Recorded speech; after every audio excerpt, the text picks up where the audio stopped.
Greetings,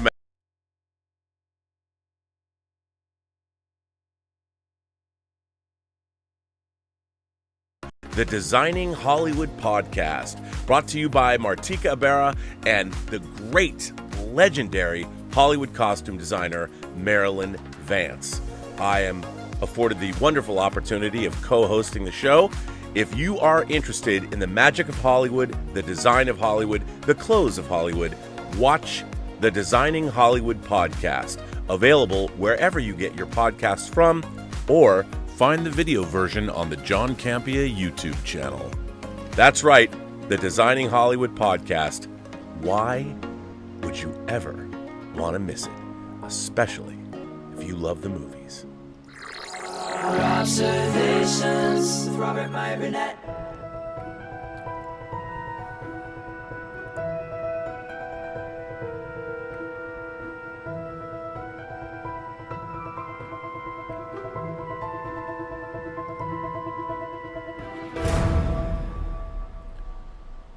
Well, greetings, imagination connoisseurs. Once again, it is I, your Duke of Dope Discourse, your master of fun and wonder, your viceroy of verisimilitude, your sommelier of sci-fi and cinema, your evangelist of the imagination, and the maybe never defined existential Mr. Rogers. That's right, me, Robert Burnett, and I'm, of course, Robcasting at you imagination connoisseurs, you members of this, the Post-Geek Singularity community. This is Robservations, episode number 881. I want to start with a letter. As you know, if you want to write me a letter, www.postgeeksingularity.com, right down there. You can send it to me. Now, I should point out, I get all kinds of letters, and a spectrum of letters, many supportive, many not. But this is an example of an unsupportive letter, and I figured I'd start the show. You'll see why I'm going to go here. It's going to take a little roundabout, little long way to get here, but this letter comes to me from Ryan. I won't read his email address, but I do have a return email address if I wanted to send something back to him personally, but I figured I would read it loud. And the title of this is Rob Being a Bum. Rob has said a million times, the appeal of film and TV is found in its subjectivity. I don't think I've ever said that, but okay. Now, the man is not as sharp as he used to be, so demands groupthink. We all have different wiring, and then some, and yet he thinks in the future folk will, via AI, know how to make a good thing objectively. No, that's not what I said either. Him and Chris Gore are so creepy now. Used to speak so well, now just on the groupthink. On like 15 projects Rob has loved, then groupthink goes the opposite direction, then Rob sides with a group he perceives are the majority. So creepy. So anti-honesty. So anti what he once was. I just know he has a porn addiction. Come on, who doesn't? Horrible man now. He needs to be ashamed of himself. Look in the mirror, you obese tit. That was the letter I got today. And, well, first of all, what's wrong with an obese tit, first of all? And obese, I mean, I think I perhaps need to lose 40 or 50 pounds, and I guess my BMI, what is that, would be high, I suppose. But I wouldn't necessarily call myself obese, maybe heavier than normal. Sure, I could stand to lose weight. But I read this letter, and I don't mind if people hate my guts. I don't mind if people take me to task. You learn if you got into the public sphere and you put yourself out there, whether you make a movie, whether you write an article. I mean, I learned this when I was writing for the high school newspaper. People sometimes didn't like what I'd written. And if you're putting something out there to read, or you're putting something out there, you're putting your work into the public sphere, you will be judged. People are going to either like your work or hate your work, or hopefully they're not indifferent to your work, because that's terrible. But it just comes with the territory. So you learn to have a thick skin. What I find really interesting is when I read something like this, I wonder, I mean, first of all, I take it as criticism, valid. And I would like to, anytime somebody has cogent criticism for me, I take it under advisement. I listen to it, and I think about it, and I contemplate it. Maybe they're correct. I mean, there's nothing wrong with taking criticism. I have no problem with it at all. I've been taking criticism my whole life, and certainly I have not always lived up to the ideals that I espouse in this show. I'd like to all the time, but I haven't. You can certainly take me to task over the years for many different things. I'm sure all the girls I ever dated or my ex-wife would tell you the same thing. And that's just life. But you own up to it, and you move forward, and you try and do better next time. That's all you can really do. But when I read something like this, I'm kind of baffled by it because some of it is just not true, and I wonder, And I just assume I remember once reading something, if somebody sent you a fan letter, that fan letter represented 10,000 other people or something like that. So if you look at it under those metrics, or say it represents 1,000 people, at least I would say to Ryan, I really appreciate the fact that you put fingers to keyboard and wrote me this. You took the time out of your day and you felt strong enough to write me this email. Now, certainly it might be, it might sting a little, of course, but I can't help but take it into consideration and think about, well, what does it mean? So the appeal of film and TV is found in its subjectivity. I don't know what that means. I've never said that. I've always said I believe in the objectivity of art, and I believe in people's opinions of art is subjective. But I do think the great works of art have a certain objective truth in them. And what I meant to say was, or I hope you would understand, I think in the future, our technology will eventually be able to quantify what that is, and it'll actually be measurable to a certain degree. Kind of like how when you see a beautiful sunset, or when the way a cute animal video reacts on the subconscious or the conscious or whatever, we will eventually have ways to measure that. And right now we don't. But I think one day we will. And the objectivity of the way certain things affect us, and it's not opinion. It's going to be something that we're going to find out that it's hardwired into us. And because an opinion is always subjective. But I think that we're going to find out one day that the human experience, but there are things that come with consciousness. Call it the grand, the whatever you want to call it, but the great universal something or other about consciousness, which we don't really have a great understanding of. But I do think that the objectivity of things, and certainly the objectivity of images and movies and the way stories hit you, a lot of it has to deal with where you were brought up or what your level of education is and all that. But there's going to be certain things that I think maybe something like beauty, and that is inherent in certain forms of art, that there's ways that beauty affects the mind for some reason. I could be off base, but I do believe that one day that will be quantifiable in some way. We can't do that yet, but we might. Now, when you say that Chris Gore and I are so creepy now, I don't know what that means. I mean, are we trolling underage girls? What exactly does it mean? I mean, if you think I'm a creepy guy because I like action figures, or I've stayed a child at heart, maybe that's something. But I don't know what you mean when you call me creepy. I need to, and I used to speak so well, but now I don't. A groupthink on 15 projects I've loved. Well, I just need clarification on this. So again, Ryan, if you want to come on the show and talk about this, or, I mean, obviously you sent this to me. I got called before I went on the show on Twitter tonight. I was called an alt-right bigot, that I'm anti-LGBT and I'm an anti-feminist. And I pushed back and I said, listen, I've done thousands of hours on YouTube, and if you can tell me point to where I've said those things that make you believe that. And then it's always, well, you're friends with these people who are anti-feminist or anti-LGBTQ. And I'm like, I've got people that are critical of the establishment or the certain dogma that is being preached to us, but I don't necessarily think those people are actually, there's a difference there. And just because people are pushing back against a lot of what's happening today doesn't necessarily mean they're anti-feminist or anti-LGBTQ. The idea that there are now certain sacred cows that are beyond criticism and nobody wants to talk about it doesn't mean somebody's anti anything. I believe that everything should be able to be discussed. And I'm anti-honesty and anti-what I once was. I think some of my great appeal is that I am, in fact, exactly who I once was. But here's the thing. For me to push back on this is something that I don't normally do.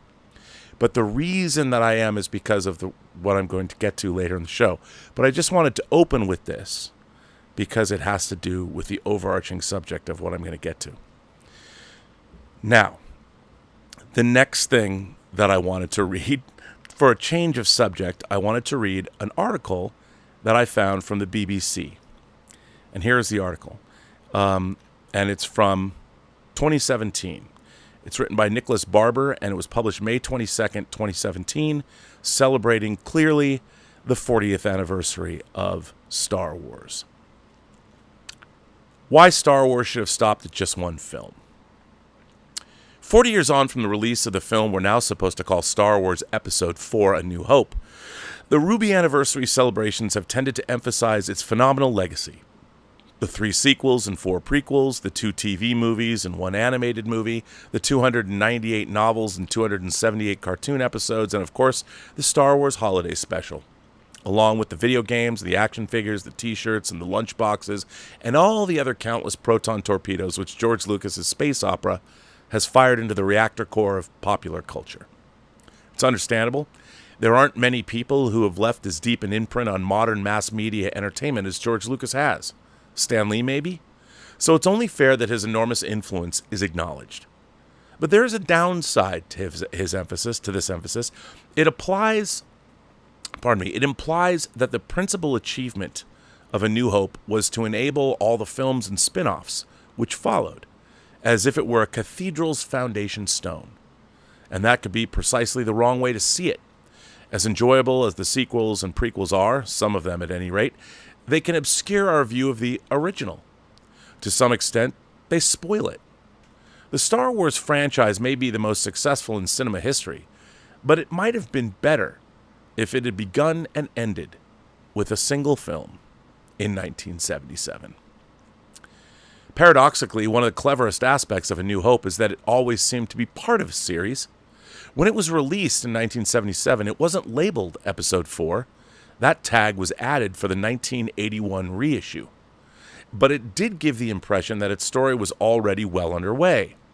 Nodding to the Saturday morning science fiction serials that inspired him, Lucas included a so-called opening crawl of introductory text which explained what went on in the previous notional episodes.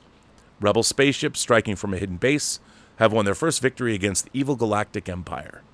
And from then on, the film maintains the mischievous illusion that if we'd come to the cinema a week earlier, we might have seen those rebel spaceships striking from that hidden base. We hear that Obi-Wan served Princess Leia's father in something called the Clone Wars, that Darth Vader was Obi-Wan's pupil, and that Han Solo had fallen out with a gangster named Jabba the Hutt. There are references to an ancient religion and an imperial senate, and of course there is the declaration that all of this happened a long time ago in a galaxy far, far away. These allusions heighten the wondrous sense that the adventure we're watching, as amazing as it is just one of many, which have taken place in this particular far, far away galaxy. They also add up to a sophisticated postmodern joke, much like the spoof trailers incorporated into Quentin Tarantino and Robert Rodriguez's Grindhouse double bill, or the tantalizing cases which are mentioned but not described in Arthur Conan Doyle's Sherlock Holmes books, The Politician, the Lighthouse, and the Trained Cormorant, Ricoletti and the clubfoot of his abominable wife. We know the texts being cited aren't real, but it's intoxicating to imagine that they were. For that reason, A New Hope would be a lot more intriguing today if every other episode had been left to our imaginations, to playground games, to pub discussions, to self-published fan fiction. Instead, the episodes which did come along answered its questions, solved its mysteries, filled in its blanks, and narrowed its mythical scope to the prosaic tussles within one dysfunctional family. The prequels demystified the iconic villain of A New Hope by showing him as a grumpy brat, while the most recent sequel, The Force Awakens, devalued its victory by showing us how ultimately pointless it was. Not only did evil prevail, but two of the heroes, Han Solo and Princess Leia, had a son who grew up to be a genocidal, patricidal maniac. And don't get me started on Jar Jar Binks and the Ewoks. The magic of A New Hope tricked us into believing that we were watching one chapter in an ongoing epic. A few years later, when it really was one chapter in an ongoing epic, the magic faded. I can say from experience that this argument doesn't go down well with some Star Wars fans. Their main objection being that A New Hope isn't the best film in the canon. The Empire Strikes Back, they point out, has come to be accepted as the franchise's peak, with a 94% rating on Rotten Tomatoes, higher than A New Hope, and an 8.8 on the IMDb, just ahead of A New Hope's 8.7. As technically superior as it may be, though, the fact remains that Empire does what we expect a Star Wars film to do, whereas A New Hope did what nobody expected. It's true that Lucas was paying tribute to Flash Gordon and Buck Rogers, but he also put in a wizard from Arthurian legend, two bickering servants from a samurai film, Kurosawa's The Hidden Fortress, a cantina from a western, and aerial dogfights from World War II and Korean War movies. When Lucas screened an early cut to his friends, he spliced in fighter plane footage from the bridges at Tokyo Rai. No one had done that before. Besides, Empire is obviously an intermediate episode with no resolution of its own. The genius of A New Hope is that it pretends to be one installment in a sprawling saga, and yet it is the only Star Wars film to have a complete and satisfying plot. It is the only one which the hero's journey leads from nowhere to galactic glory. Any sequel was always going to be as redundant as a sequel to Cinderella or Casablanca. Never mind about that, say the Empire-ists. What about all the classic characters who were in the 1980 follow-up? What about Lando Calrissian and Yoda and Boba Fett? To which I'd have to reply, what about them? If I want to see a Millennium Falcon piloting smuggler who finds his conscience in time to join the rebels, I don't need Lando. I've got Han Solo.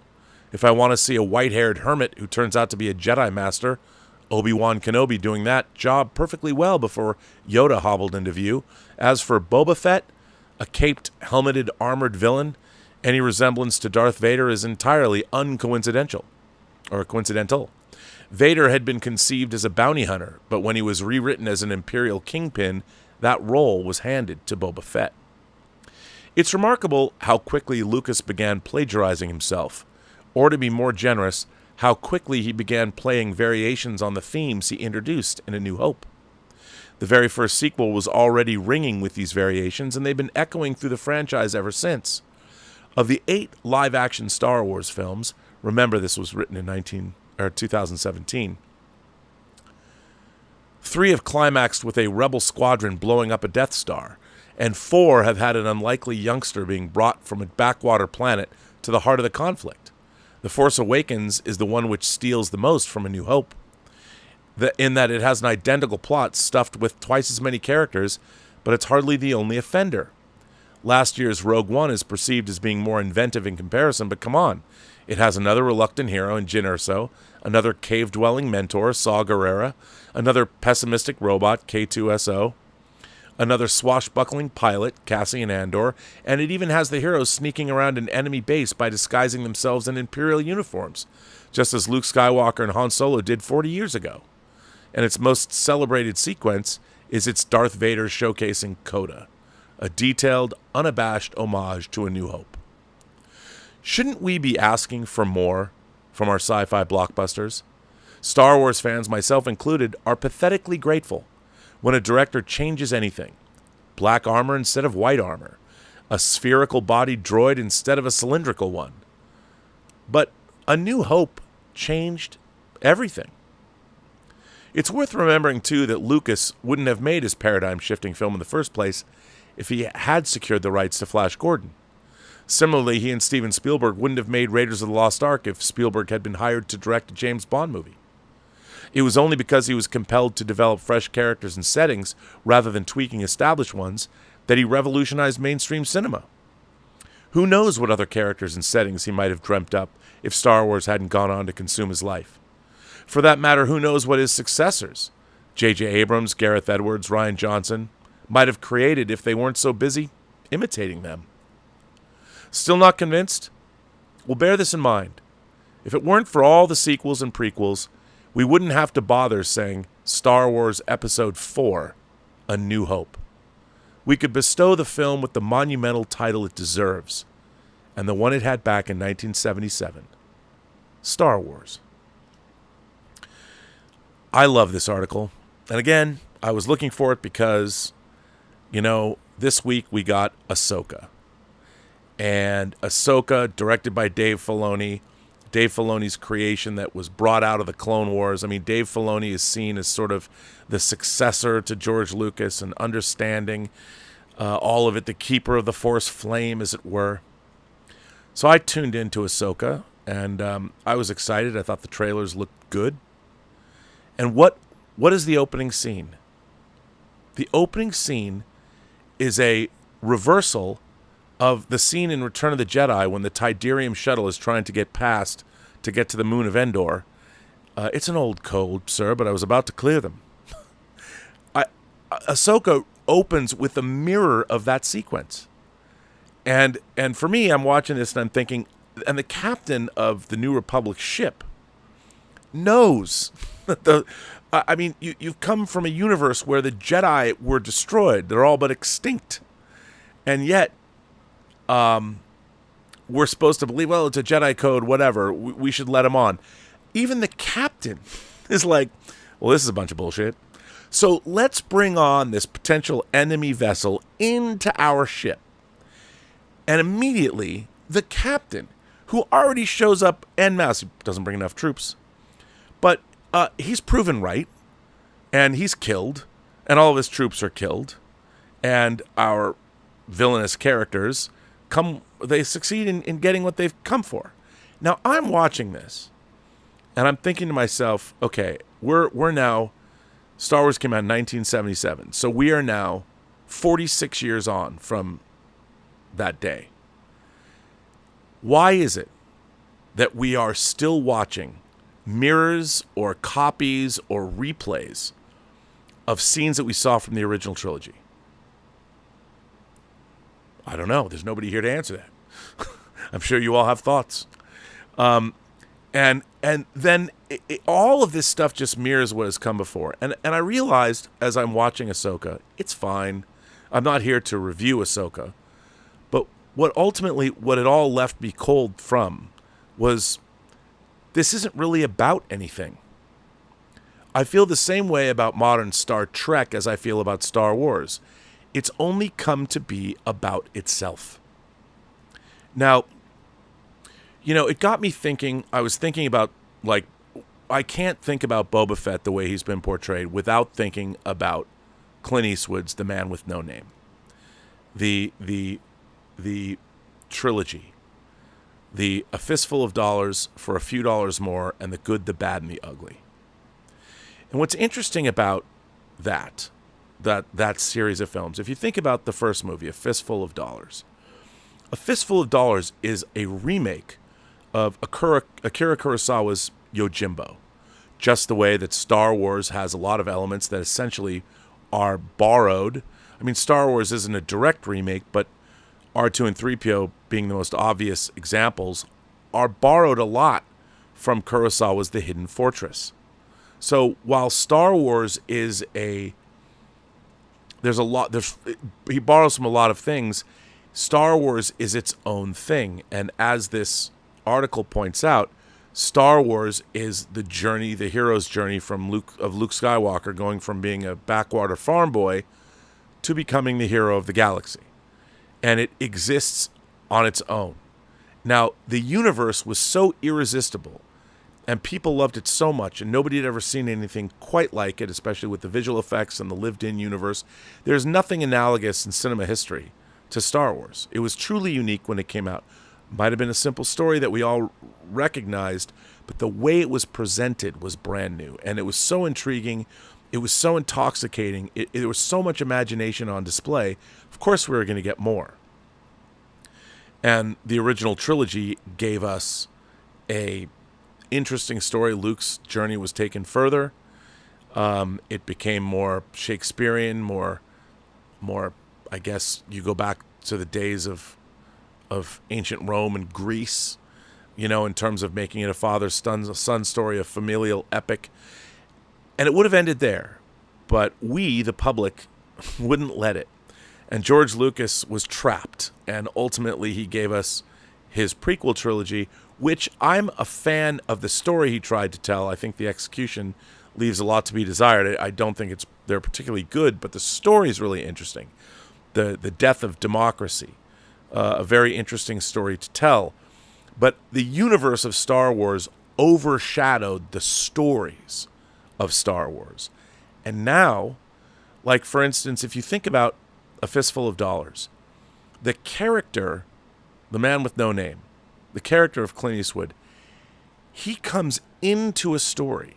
And the story is there are two rival families, two rival factions, just like in Yojimbo, in this town. And the man with no name comes into this story that's already happening. And well, I don't want to spoil it if you've never seen the movies, but let's just say he gets involved for his own purposes. But it's an interesting story. It's mythic.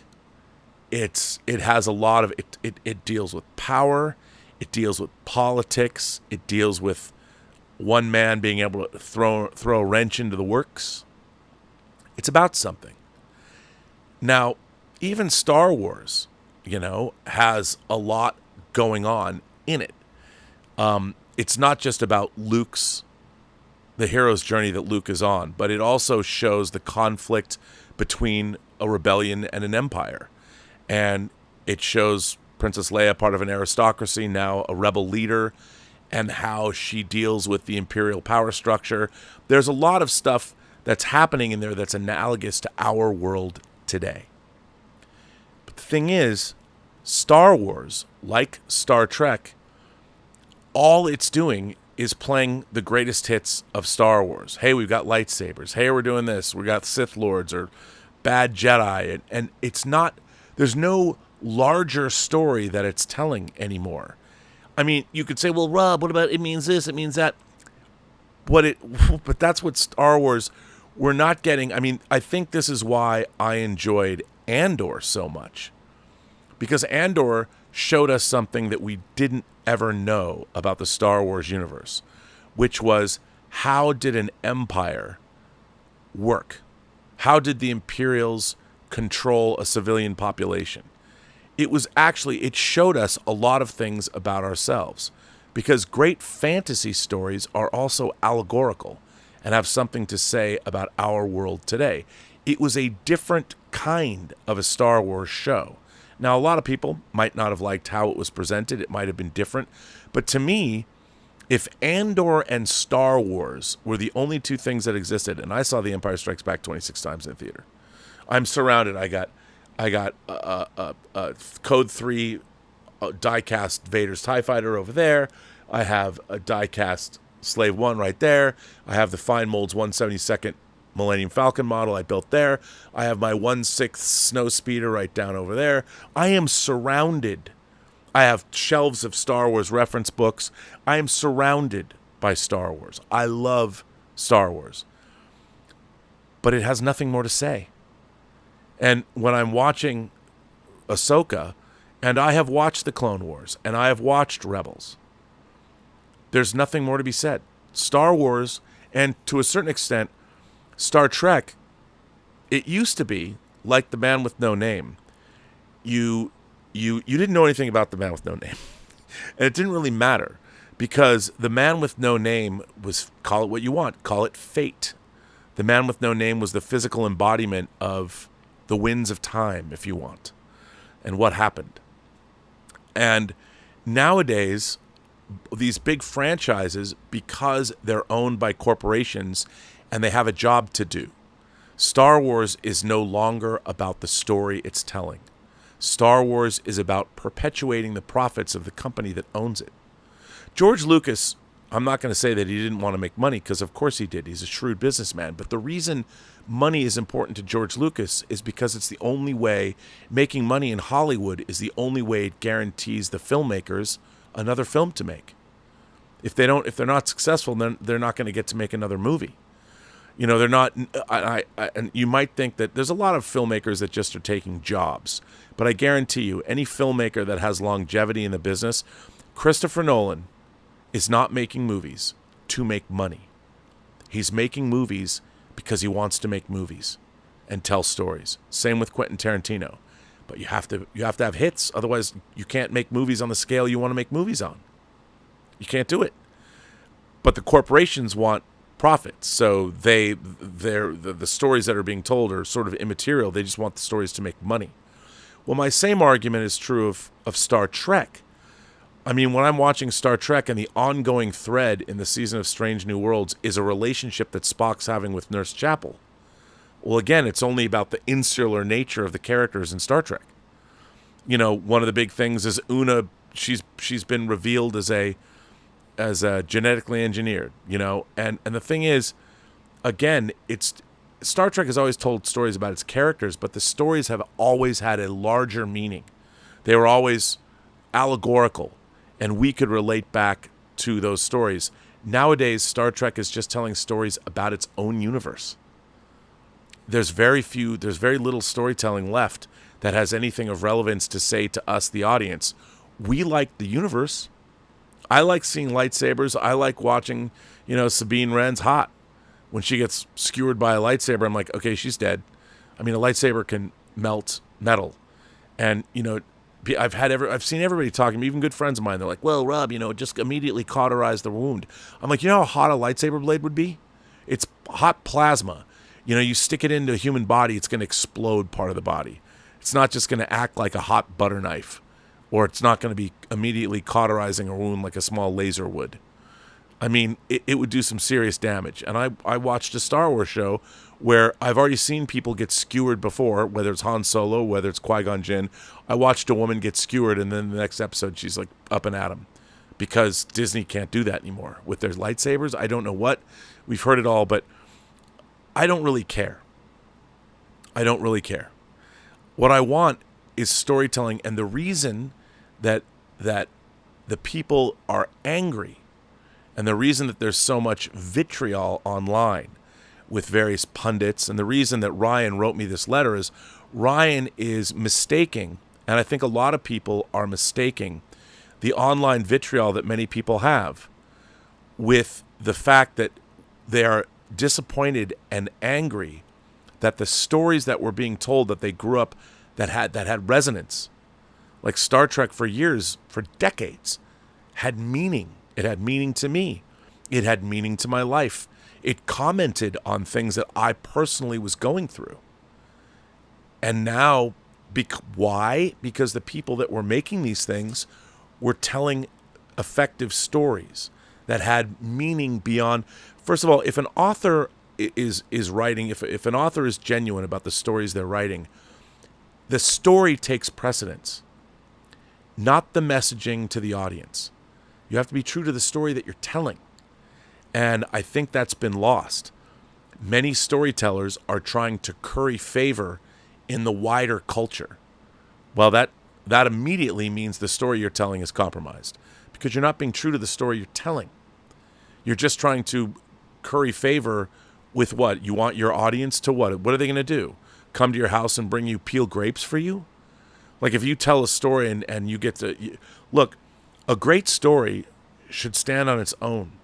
It should be apart from the time it's written. I mean, I know you can't take that all away from stories. I mean, stories are products of their time.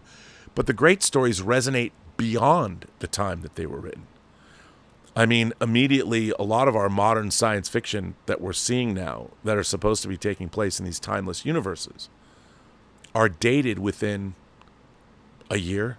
Stacey Abrams guest starring as the president of the Federation, president of Earth. That's already dated. I mean, and it's strange. I mean, I understand, why did they make that decision? Now, I don't know Stacey Abrams. I appreciate her political career and that she's tried to serve her country.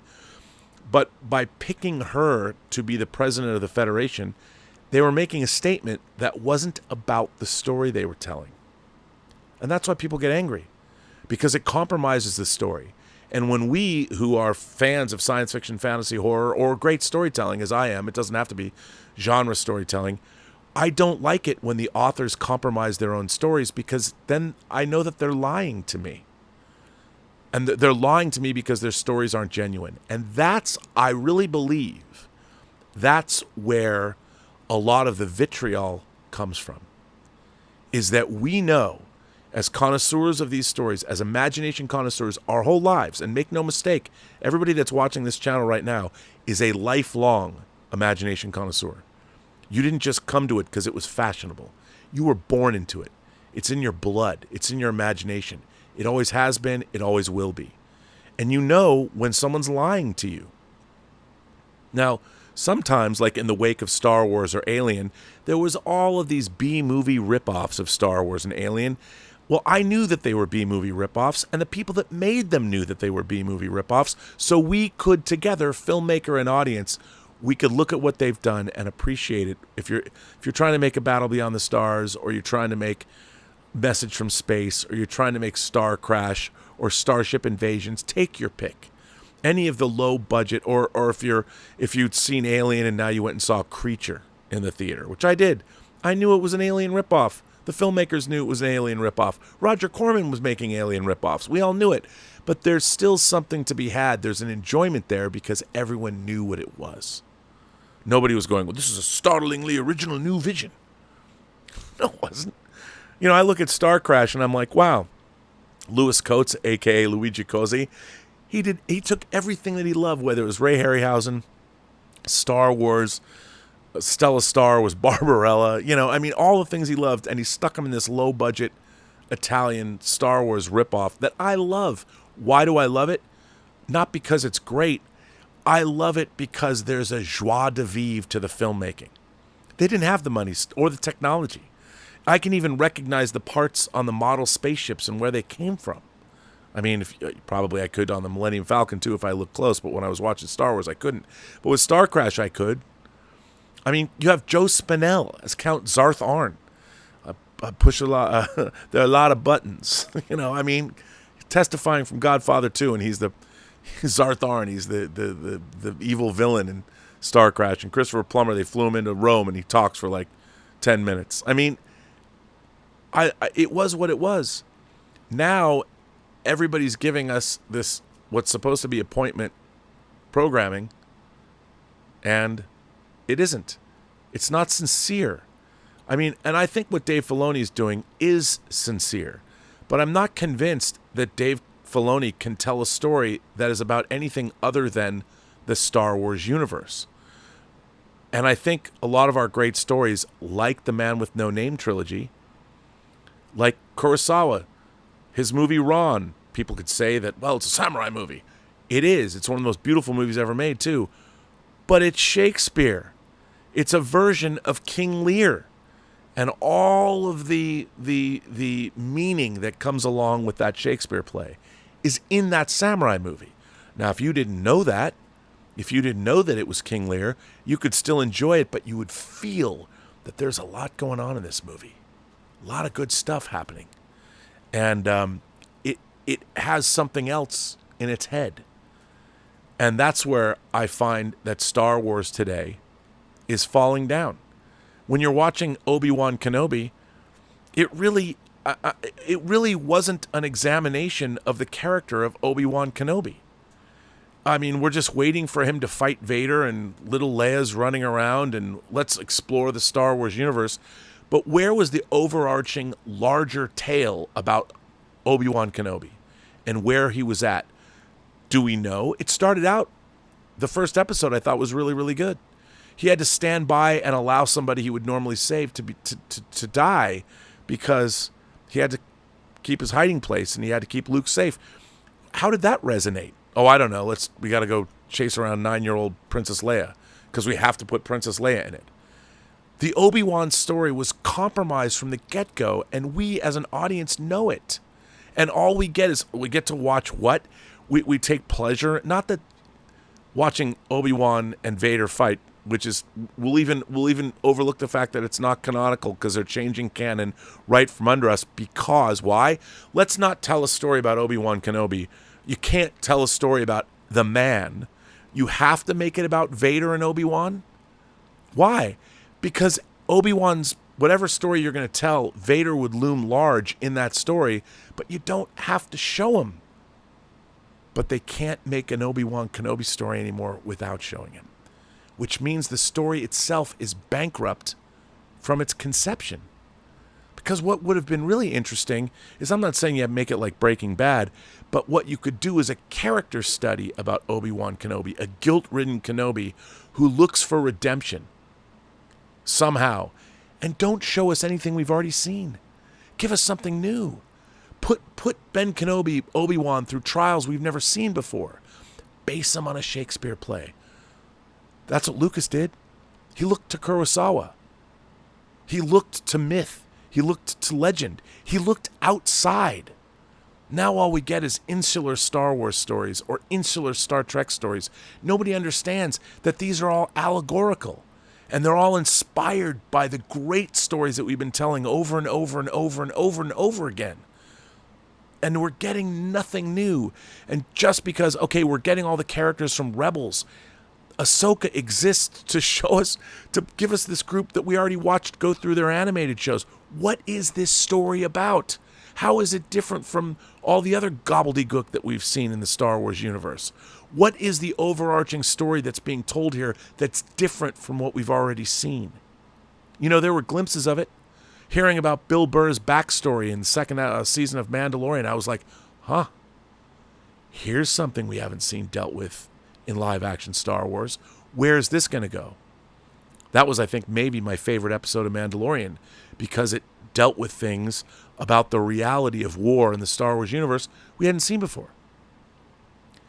Anyway, I'm not even to the point of this Robservations yet, but I'm going to jump in and see what you guys are saying. First of all, Heat Ray from the UK is a new member of the channel. Heat Ray, we've got a member call coming up this weekend, so look out for that. And if you're a member of the channel, please jump in. They're really great.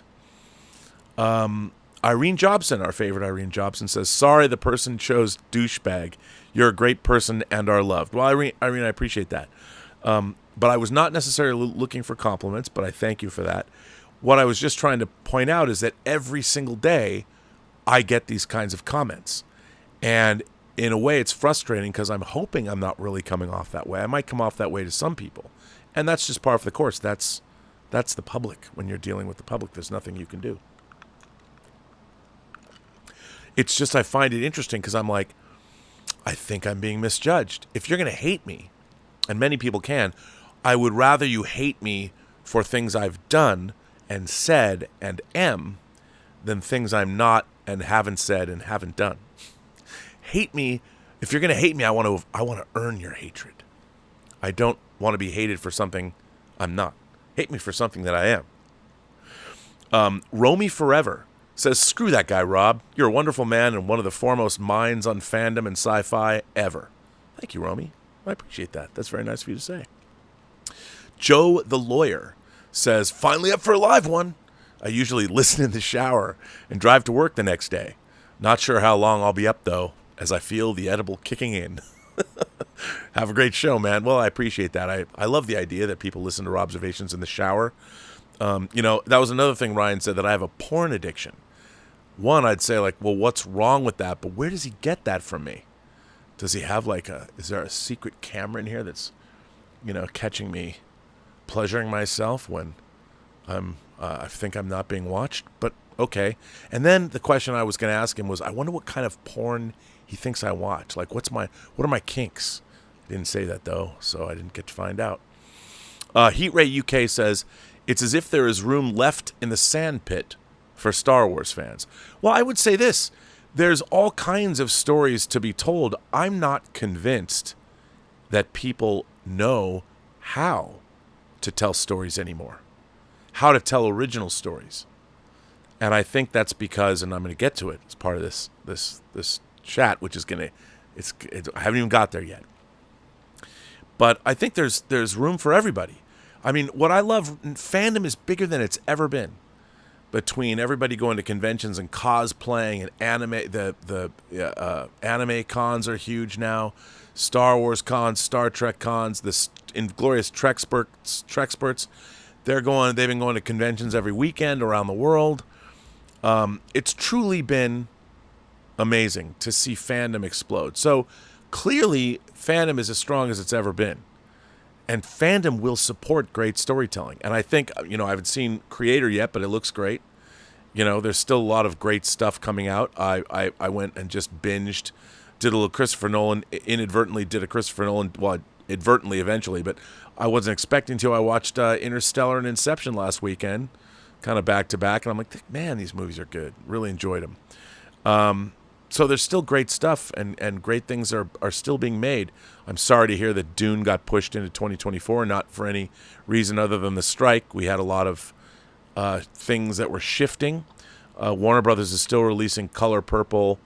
They're still releasing Aquaman, and they're still releasing, there's one other movie I forget that they're still releasing at the end of this year, which is good. Scott Bartholomew says, in 1977, I watched Star Wars and Close Encounters in awe and wonder.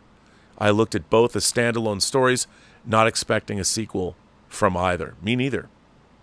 And by the way, I'm so glad they never made a sequel to Close Encounters, because it still has a sense of awe and wonder to it, like Star Wars does. And to be honest, I saw Star Wars so many times on bootleg videotape, and I went and saw it 11 times in the theater when it was in the theaters and re-released. It's weird. Whenever I see Star Wars Episode 4, A New Hope, it's strange to see that, because to me it's just Star Wars, and it'll always be Star Wars. Kenneth Colton says that Dune Part 2 delayed until March 2024. That hurts just to say. This was by far my most anticipated film. Thoughts on Warner Brothers' decision to delay? Well, I think they have no choice. They don't know how long this strike is going on, and they have so much money invested in Dune. They need the cast to promote it. And I don't begrudge them that. It gives them more time to work on it. If nothing else, the sound mix, which, oh man, Dune probably has the best sound mix I've ever heard in a movie, so I'm excited. That's one of the elements I'm really excited about. So for me, look, it'll come out. We'll get it in 2024. I hope I don't get hit by a bus. But, I'm down. Heat Ray UK says, I meant to say it's as if there's no room left in the Star Wars sandpit. It's too full of execs. Yeah, it's the corporate world, and the way the corporate world expects money to be made is antithetical to storytelling. They want the results of good storytelling, but the way those stories are told and get made in the first place is not corporatization. You're never going to make, and what they want is, the reason that AI is so attractive is if they could take, all the way back to Robert Altman's The Player in the late 80s. The joke was when Peter Gallagher's character is talking about, hey, we could, and Griffin Mill, Tim Robbins talking about if we get rid of the writers, we'd really have something. And that's what they want to do, make no mistake. But on the other hand, and as I've said, the Emmy Award nominees this year, both in comedy and drama, look no further than these shows for incredible writing. Remember, storytelling, the great stories, whatever medium, whether you're playing a video game, whether you're playing Ghost of Tsushima, whether you're playing Grand Theft Auto, Skyrim, Witcher 3, whatever your jam is, remember, those video games, Last of Us, they were all written by writers. And it all begins with the written word. The thing is, I think, that even our writers need to step up their game. However, we're getting great writing, as evidenced by our Emmy Award nominees this year. A bunch of bangers all. Great writing. And the thing is, though, writers need to also be readers. Our writers should know more about stories, and I feel that, well, we'll talk about that soon, but, they got to step it up too, especially in the corporate world. Jorge Bernal says, is it George or is it Jorge? I don't know. George or Jorge Bernal is now a new member of the channel. Thanks for becoming a member of the channel. I appreciate that. Tom Jr. Jackson says, thanks for having my back, Rob. Well, Tom, I'll always have your back, even if there's a lot of douchebaggery afoot. So, and nobody fucks with my moderator. Come on, man. But anyway, let me read another letter, and then we'll get to the main topic. So another letter. Here is this comes from a passive listener. Let's call this passive listener, Nathaniel. Hello, Rob. I've been a passive listener to your show for several years now. I first discovered you on the John Campea show, of which I've been an avid listener since 2016. I've never sent any message or emails to you or John throughout all that time. I've always been content to listen. I've really enjoyed listening to your various analysis, and I found myself agreeing with you on many of your points. I'm also disgusted by New Star Trek. I have a virulent hatred of Discovery, and I barely managed to get through Strange New World's latest season. Actually, I only made it to episode 5 before giving up. I recently had a 2.5-hour discussion with a friend of mine about why New Star Trek sucks, and he loves it. We didn't come to an agreement, but it was a fun discussion, and I used many of your talking points. You see, your show is educational.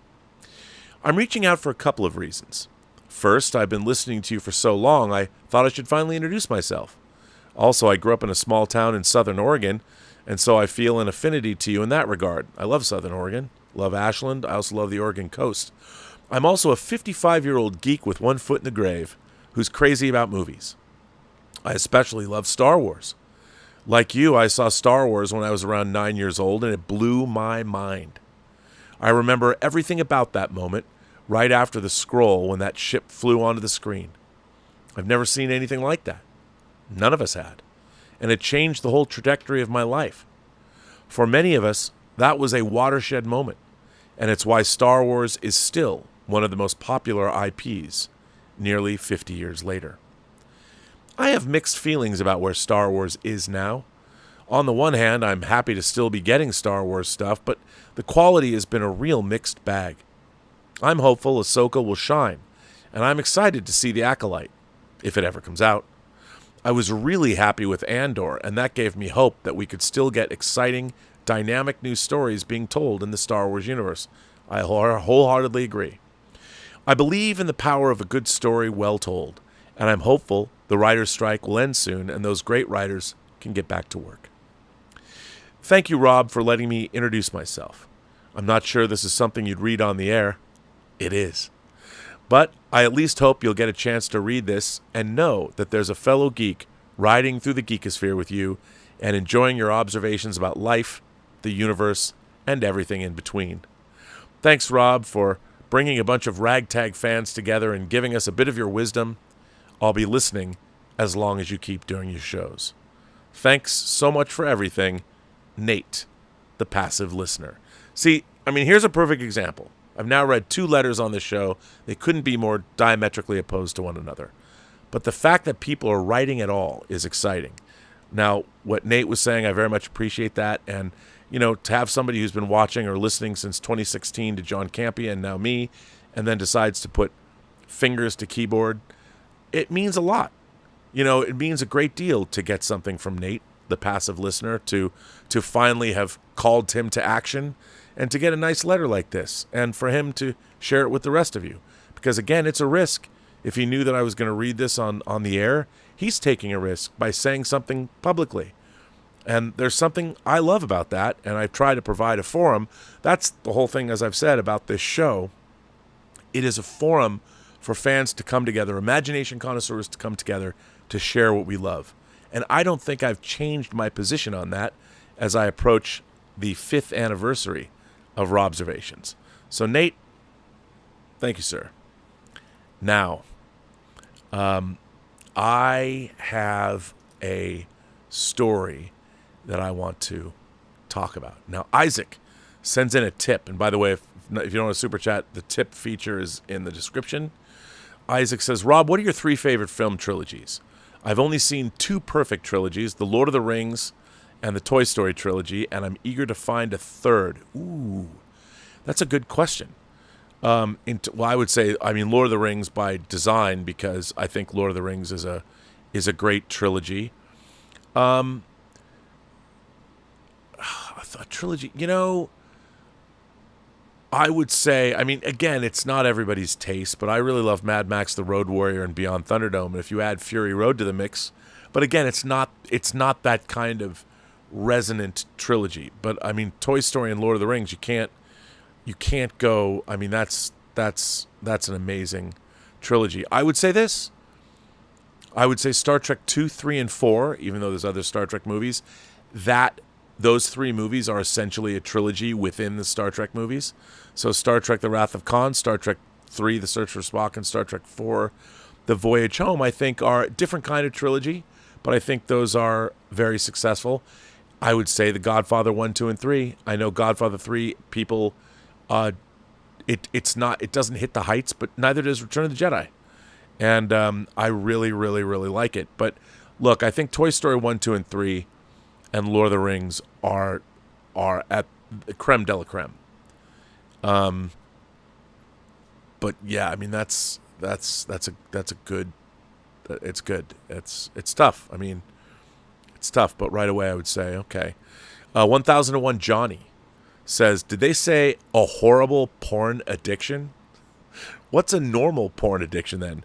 Hey Rob, how's the porn and how have you been? Well, 1001 Johnny, I guess the porn is good. But to be honest, I'm a big fan of what I like to jokingly call 70s bush porn. And we don't get that anymore. The kind of porn that I particularly love, and that's why I'm not really addicted to porn, because I kind of like, first of all, Radley Metzger, who made movies like The Licorice Quartet or The Image or The Score.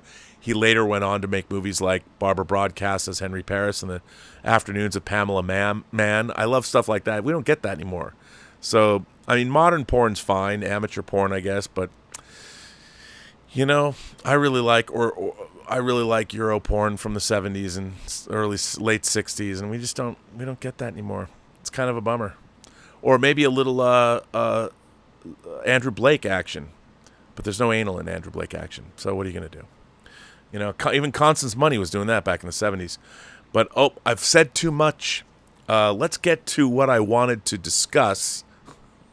Not that discussing porn isn't fun. So I found this article, and I want to say that my business partner, Mike Bodden, told me about this article today. It is a very long article. And I don't know if I'm going to read the whole thing. But I loved this article. And I think it has so much to say. Let's start it, shall we? Because, man, I thought this article nailed where we're at as a people, especially as a nation. And you know, seeing our former president, whether you like Donald, I'm going to be honest, it gives me no pleasure. I am not, a lot of people think I've become a Trump supporter. I am not a Trump supporter. I am not necessarily anti-Republican. I feel that the Republican Party is no longer the Republican Party, but I don't necessarily want to get political. But I do find it disturbing that a former president, we now have a mugshot of a former president and a portrait of him in the White House. I find it disturbing. I think that, you know, I always thought that the great lessons in life, and Steve Martin said this in the movie Grand Canyon, all the lessons in life you need to learn are in The Godfather. And I feel that one of those lessons is never let anyone outside the family know what you're thinking. And the lesson there is don't show weakness. America has done nothing but show weakness to the rest of the world for about half of my life. And I feel that we are moving into a period of time where, I mean, congratulations, by the way, to India for landing a probe on the moon. The Russians didn't do it, and certainly we haven't done it in a very long time. So congratulations to India. And if you ever wanted a graphic understanding of where we are as a nation, the fact that India is now perhaps going to discover water on the moon and maybe establish a base there before we are tells you something. And so anyway, gives me no pleasure to see that our president, our former president, whether you're a Trump fan or not, it gives me no pleasure to see our former president have a mugshot. And you know what? I'll take as much glee from it as everyone else. I already put a picture of it, a Kubrickian photo montage up on my Instagram, but it still doesn't give me any pleasure. And I don't think it should give any American any pleasure. And that's what this article is about. This is in The Atlantic. How America got mean. In a culture devoid of moral education, generations are growing up in a morally inarticulate, self-reverential world. I cannot tell you how much I agree with this article. We have these smash and grab crimes now where we have gangs of hoodlums going into department stores, terrorizing the guards there, committing these crimes and leaving. And it's happening more and more across Southern California. And I just think, what a perfect metaphor for where we're at. But then I read this article, and I'm going to share it with you. And again, it's really long. So buckle in. We'll see how far we get. This article is by David Brooks, and the illustrations are by Ricardo Tomas. And the article was featured in One Story to Read Today, a newsletter in which our editors recommend a single must-read story from The Atlantic, Monday through Friday. Over the past 8 years or so, I've been obsessed with two questions. The first is, why have Americans become so sad?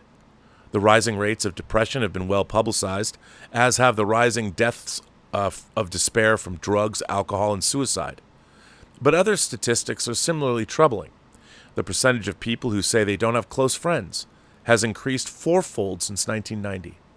The share of Americans ages 25 to 54 who weren't married or living with a romantic partner went up to 38% in 2019 from 29% in 1990.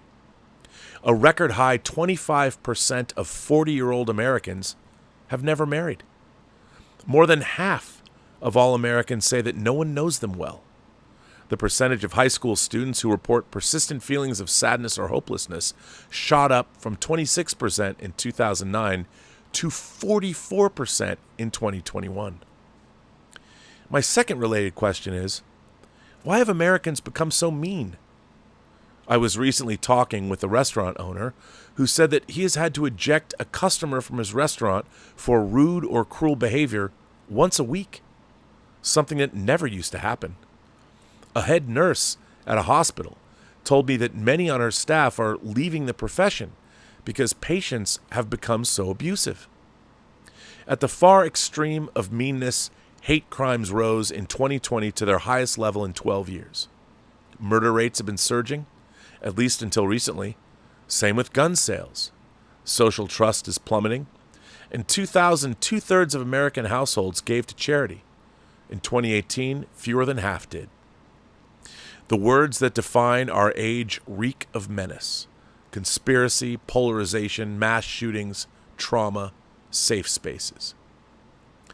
We're enmeshed in some sort of emotional, relational, and spiritual crisis, and it undergirds our political dysfunction and the general crisis of our democracy. What's going on? Over the past few years, different social observers have offered different stories to explain the rise of hatred, anxiety, and despair.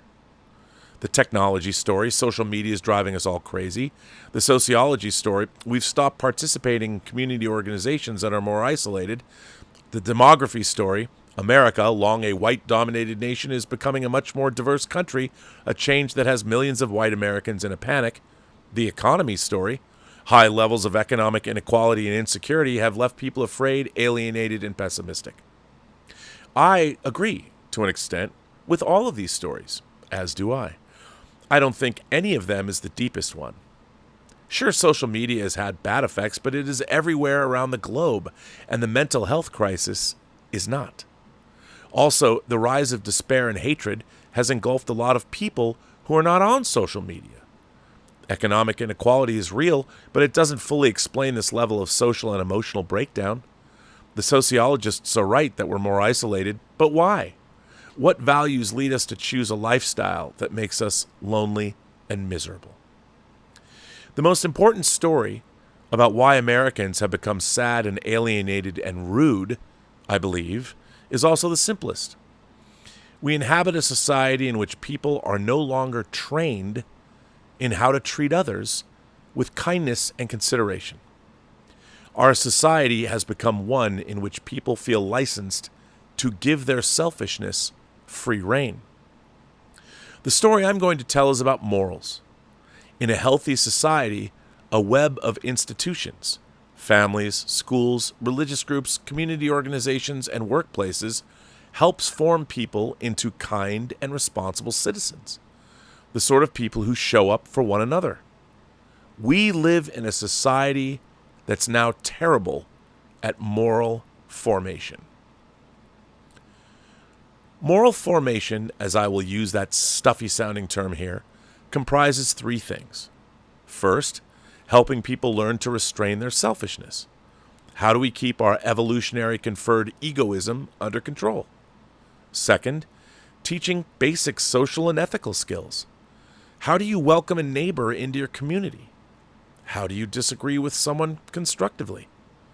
And third, helping people find a purpose in life. Morally formative institutions hold up a set of ideals. They provide practical pathways toward a meaningful existence. Here's how you can dedicate your life to serving the poor or protecting the nation or loving your neighbor. For a large part of its history, America was awash in morally formative institutions. Its founding fathers had a low view of human nature and designed the Constitution to mitigate it, even while validating that low view of human nature by producing a document rife with racism and sexism. Men I find to be a sort of beings very badly constructed, Benjamin Franklin wrote, as they are generally more easily provoked than reconciled, more disposed to do mischief to each other than make reparation, and much more easily deceived than undeceived. If such flawed, self-centered creatures were going to govern themselves and be decent neighbors to one another, they were going to need some training. For roughly 150 years after the founding, Americans were obsessed with moral education. In 1788, Noah Webster wrote, "The virtues of men are of more consequence to society than their abilities. And for this reason, the heart should be cultivated with more assiduity than the head." The progressive philosopher John Dewey wrote in 1909 that schools teach morality every moment of the day, 5 days a week. Hollis Frizell, the president of the Hampton Institute, an early school for African Americans, declared, "Character is the main object of education." As late as 1951, a commission organized by the National Education Association, one of the main teachers' unions, stated that an unremitting concern for moral and spiritual values continue to be a top priority for education. The moral education programs that stippled the cultural landscape during this long stretch of history came from all points on the political and religious spectrums. School textbooks, such as McGuffey's Eclectic Readers, not only taught students how to read and write, they taught etiquette and featured stories designed to illustrate right and wrong behavior. In the 1920s, W.E.B. Du Bois, Magazine for Black Children, the Brownies book, had a regular column called The Judge, which provided guidance to young readers on morals and manners. There were thriving school organizations with morally earnest names that sounded quaint today: the Courtesy Club, the Thrift Club, the Knighthood of Youth. Beyond the classroom lay a host of other groups: the YMCA, the Sunday School movement, the Boy Scouts, the Girl Scouts, the Settlement House movement, which brought rich and poor together to serve the marginalized, Aldo Leopold's land ethic, which extended our moral concerns to include proper care for the natural world, professional organizations which enforced ethical codes, union and workplace associations which, in addition to enhancing worker protections and paychecks, held up certain standards of working-class respectability. And of course, by the late 19th century, many Americans were members of churches or other religious communities. Mere religious faith doesn't always make people morally good, but living in a community orienting your heart towards some transcendent love, basing your value system on concern for the undeserved or underserved, those things tend to. An educational approach with German roots that was adopted by Scandinavian societies in the mid to late 19th century had a wide influence on America. It was called Bildung, roughly meaning spiritual formation. As conceived by Wilhelm von Humboldt, the Bildung approach gave professors complete freedom to put moral development at the center of the university's or a university's mission. In schools across Scandinavia, students studied literature and folk cultures to identify their own emotions, wounds, and weaknesses in order to become the complex human beings that modern society required. Schools in the Bildung tradition also aimed to clarify the individual's responsibility to the wider world, family, friends, nation, humanity.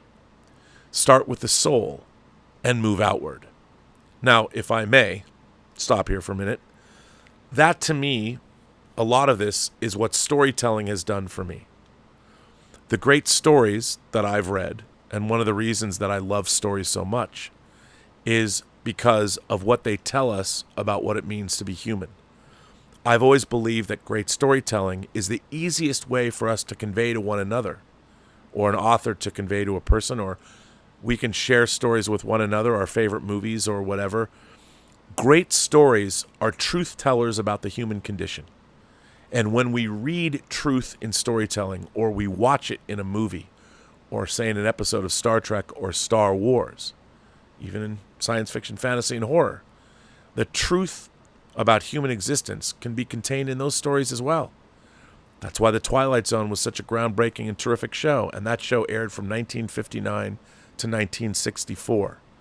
And those 157 episodes over 5 years had more to say about moral character and the human condition than most of the movies and television shows and books that I've read, which is why it continues to resonate to this day, which is why I think storytelling remains so important. The truth, the great truth from our great writers, and I'm talking about writers from all backgrounds, all shapes, sizes, colors, creeds, religious backgrounds, political affiliations, sexualities, whatever.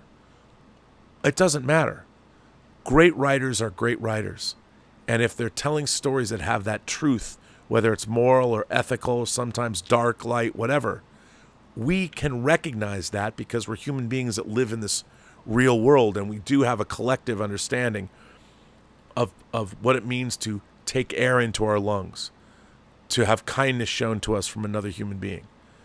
Those basic things, and if they permeate stories, we know if those stories are true or not. And that's why I think stories are so important, especially today.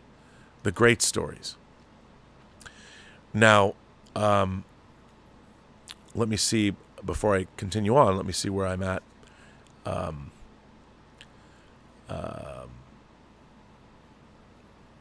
Football Frequency says we've programmed writers who are only the product of other writers. They haven't lived authentic lives. They might not have lived much at all. Football Frequency, I think you certainly are onto something there. And again, a lot of the people that formulated these stories that we know and love came from different generations. They knew people that came from war. And they had I agree with you. I think especially the people that are writing Star Trek and Star Wars, that's really all they know. And unfortunately, they're bringing generic writing. They're writing as if they were writing some workplace interpersonal story. They don't understand allegory. They don't understand science fiction. I've often said that I'd like to see Star Wars doesn't need so much science fiction. It's a fantasy. But there are classical fantasy tropes that it was good at following. But Star Trek definitely needs science fiction, and you have to understand and know science fiction to write science fiction. Joseph Michael says, do you think the strike is going to stretch into next year? Should Gavin Newsom and or Karen Bass get involved? Is it Karen Bass? I don't think they can get involved. Look, I think this strike is a corporate issue, and it really comes down to ultimately corporate profits. Ultimately, I think stories can still be, as we're seeing Oppenheimer and Barbie prove that unique visions can still make a lot of money. And the problem is the writers and the corporations, they're kind of at odds with one another because the corporations want to be able to sell movies and television shows and programming but they need great writers to provide that programming. And yet the human element is, by definition, one of the most expensive elements in any product. And they want to cut their costs because they've been stupid by trying to play corporate economics with a product that is inherently artistic in nature. Movies and TV are the great collision of art and commerce. The problem is corporations only know commerce. They don't know art. So they don't want to pay for art. And that's the real problem. And writers and filmmakers are artists. They're doing something artistic. And you can't quantify how much that's worth on a spreadsheet. Unless, you could by saying, well, we've made this much money from this. And maybe you could learn how to quantify it. But that's where the great impasse is. I would say this. Pay people more money. Pay them what they're worth. The residual thing, I don't know. The world's changing. But will it stretch into next year? I hope not. Because the writers and the actors, there's hundreds and thousands of other people that aren't writers or artists. That aren't writers or actors that are being crew members, electricians, camera people, costume designers, makeup people, all the people that support caterers. People are losing their businesses en masse. For every writer and every actor that's in a movie, there are 30 or 40 or 50 other people behind them that are out of work too. So it's not good. And it affects a huge strata of our economy, especially in the state of California and the rest of the world, really. Scott Bartholomew says the Andromeda Strain is a very underrated movie. I love the Andromeda Strain. I don't know if it's underrated. Robert Wise, based on a book by Michael Crichton, who wrote Jurassic Park, who created Westworld. It's still great. I love the movie. Sonny Dominguez says, for your porn addiction from someone who likes squirting cougars and MILFs, Brandy Love. Oh, I love Brandy Love. Kendra Lust and Dexima. Oh, my. I love Brandy Love, but I don't know the other two. Yeah. RRTNZ says, hail, Bob. Ahsoka has something to say. Zzz. Somehow they took a bunch of animated characters into live action and made them less lifelike. Pathetic. Yeah, well, what can you do?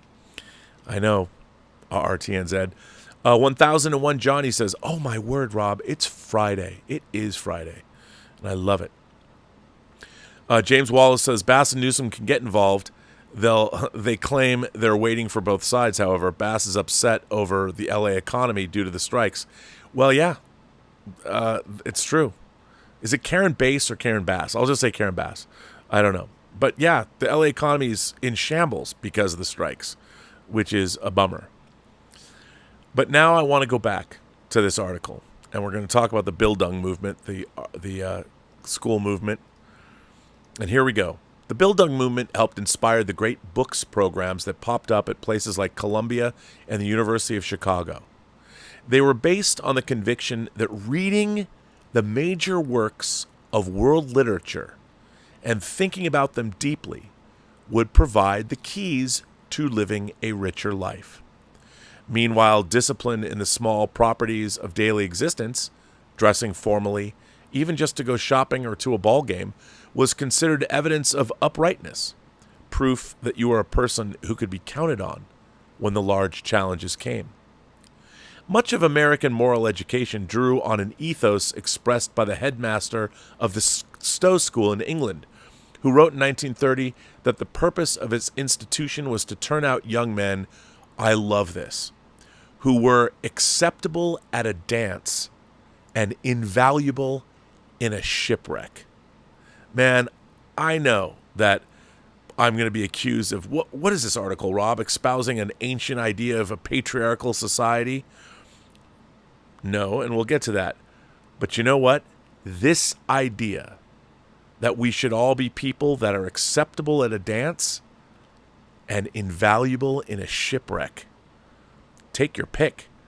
Don't make it a shipwreck. Make it if you have a flat tire. I mean, I know people that can't change. I can change a tire in 5 minutes. I know people that can't change a flat tire. Acceptable at a dance and invaluable in a shipwreck. Fucking men.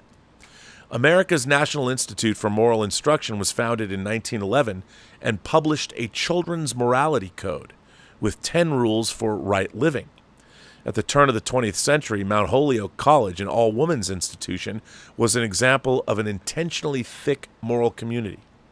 When a young Frances Perkins was a student there, her Latin teacher detected a certain laziness in her.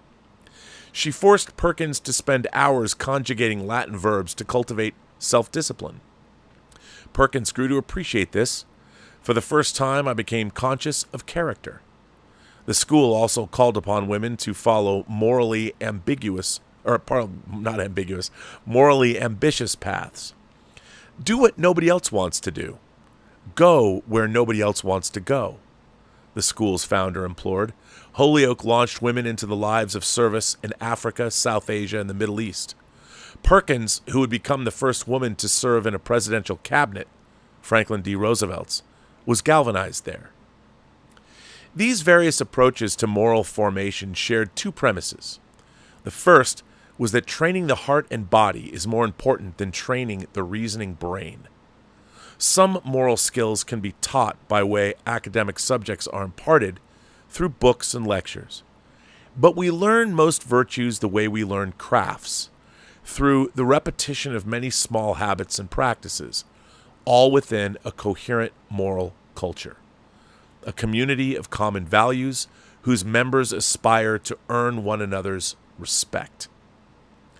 The other guiding premise was that concepts like justice and right and wrong are not matters of personal taste.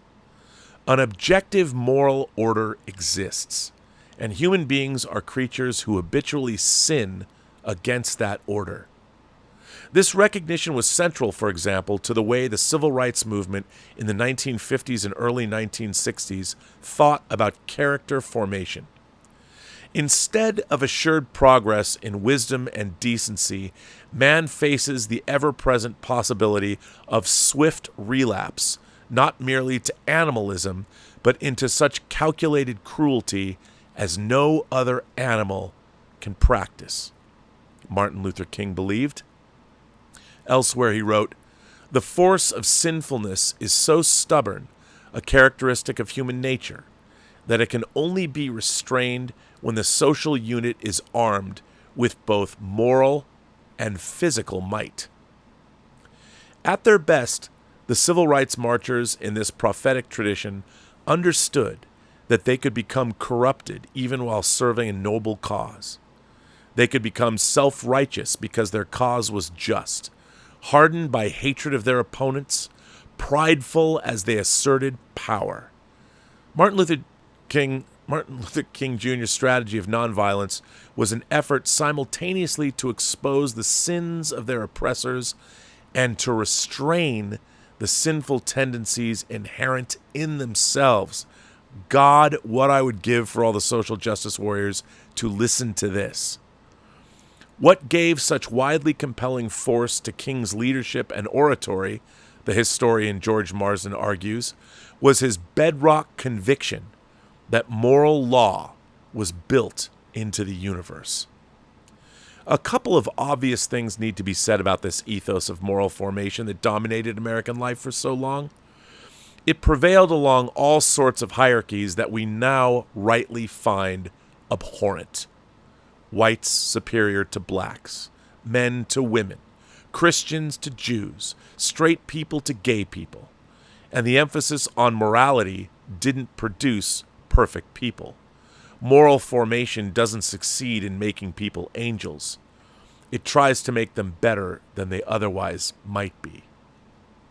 Furthermore, we would never want to go back to the training methods that prevailed for so long, rooted in so many thou shalt nots and so much shaming, and riddled with so much racism and sexism.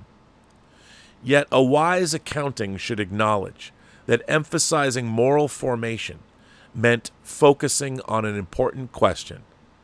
What is life for? And teaching people how to bear up under inevitable difficulties. A culture invested in shaping character helped make people resilient by giving them ideals to cling to when times got hard. In some ways, the old approach to moral formation was, at least theoretically, egalitarian. If your status in the community was based on character and reputation, then a farmer could earn dignity as readily as a banker. This ethos came down hard on self-centeredness and narcissistic display. It offered practical guidance on how to be a good neighbor, how to be a good friend. And then it mostly went away. Now let's see what you guys are saying. Darth Plato sends in a tip and says, imagination is more than storytelling. It's inherent to problem solving. It might explain why the world seems to be declining more and more. Well, I think the world is declining more and more because, like this article was saying, we do not feel, I mean, we are culture. You can complain all you want about culture, but we have a system here in place where you can go get involved. And I think one of the things about social media is it's turned everybody into navel-gazing, self-centered narcissists who believe that whatever their way is, that's the proper way to be. Rather than want to be a part of society, the individual now is saying, you better do what I want you to do, or else I'm going to come after you. I see it every day. People say it to me every day. And I want to say, the fuck did you do to, who do you think you are? What have you done? You know, aside from, and I understand it, people think they're fighting the good fight, the just fight, by going after other people they believe aren't. I get attacked all the time. I was attacked by somebody, like I said, right before I went on the show, for people that I associate with. You know, people are calling me something that I, by the way, completely disagree with. Then when I take them to task, they 86 their Twitter. Their account just no longer exists anymore. I'm tired of people, when I call them out or invite them on this show to take me to task, that they just give up or they just 86 their Twitter account. I mean, the cowardice, the moral cowardice of so many people who are, these people behind keyboards. You want to be all strong on social media and I push back, I invite you on the show. What happened to boldly going? If you're going to accuse somebody of something, if you're going to pull it, you better use it.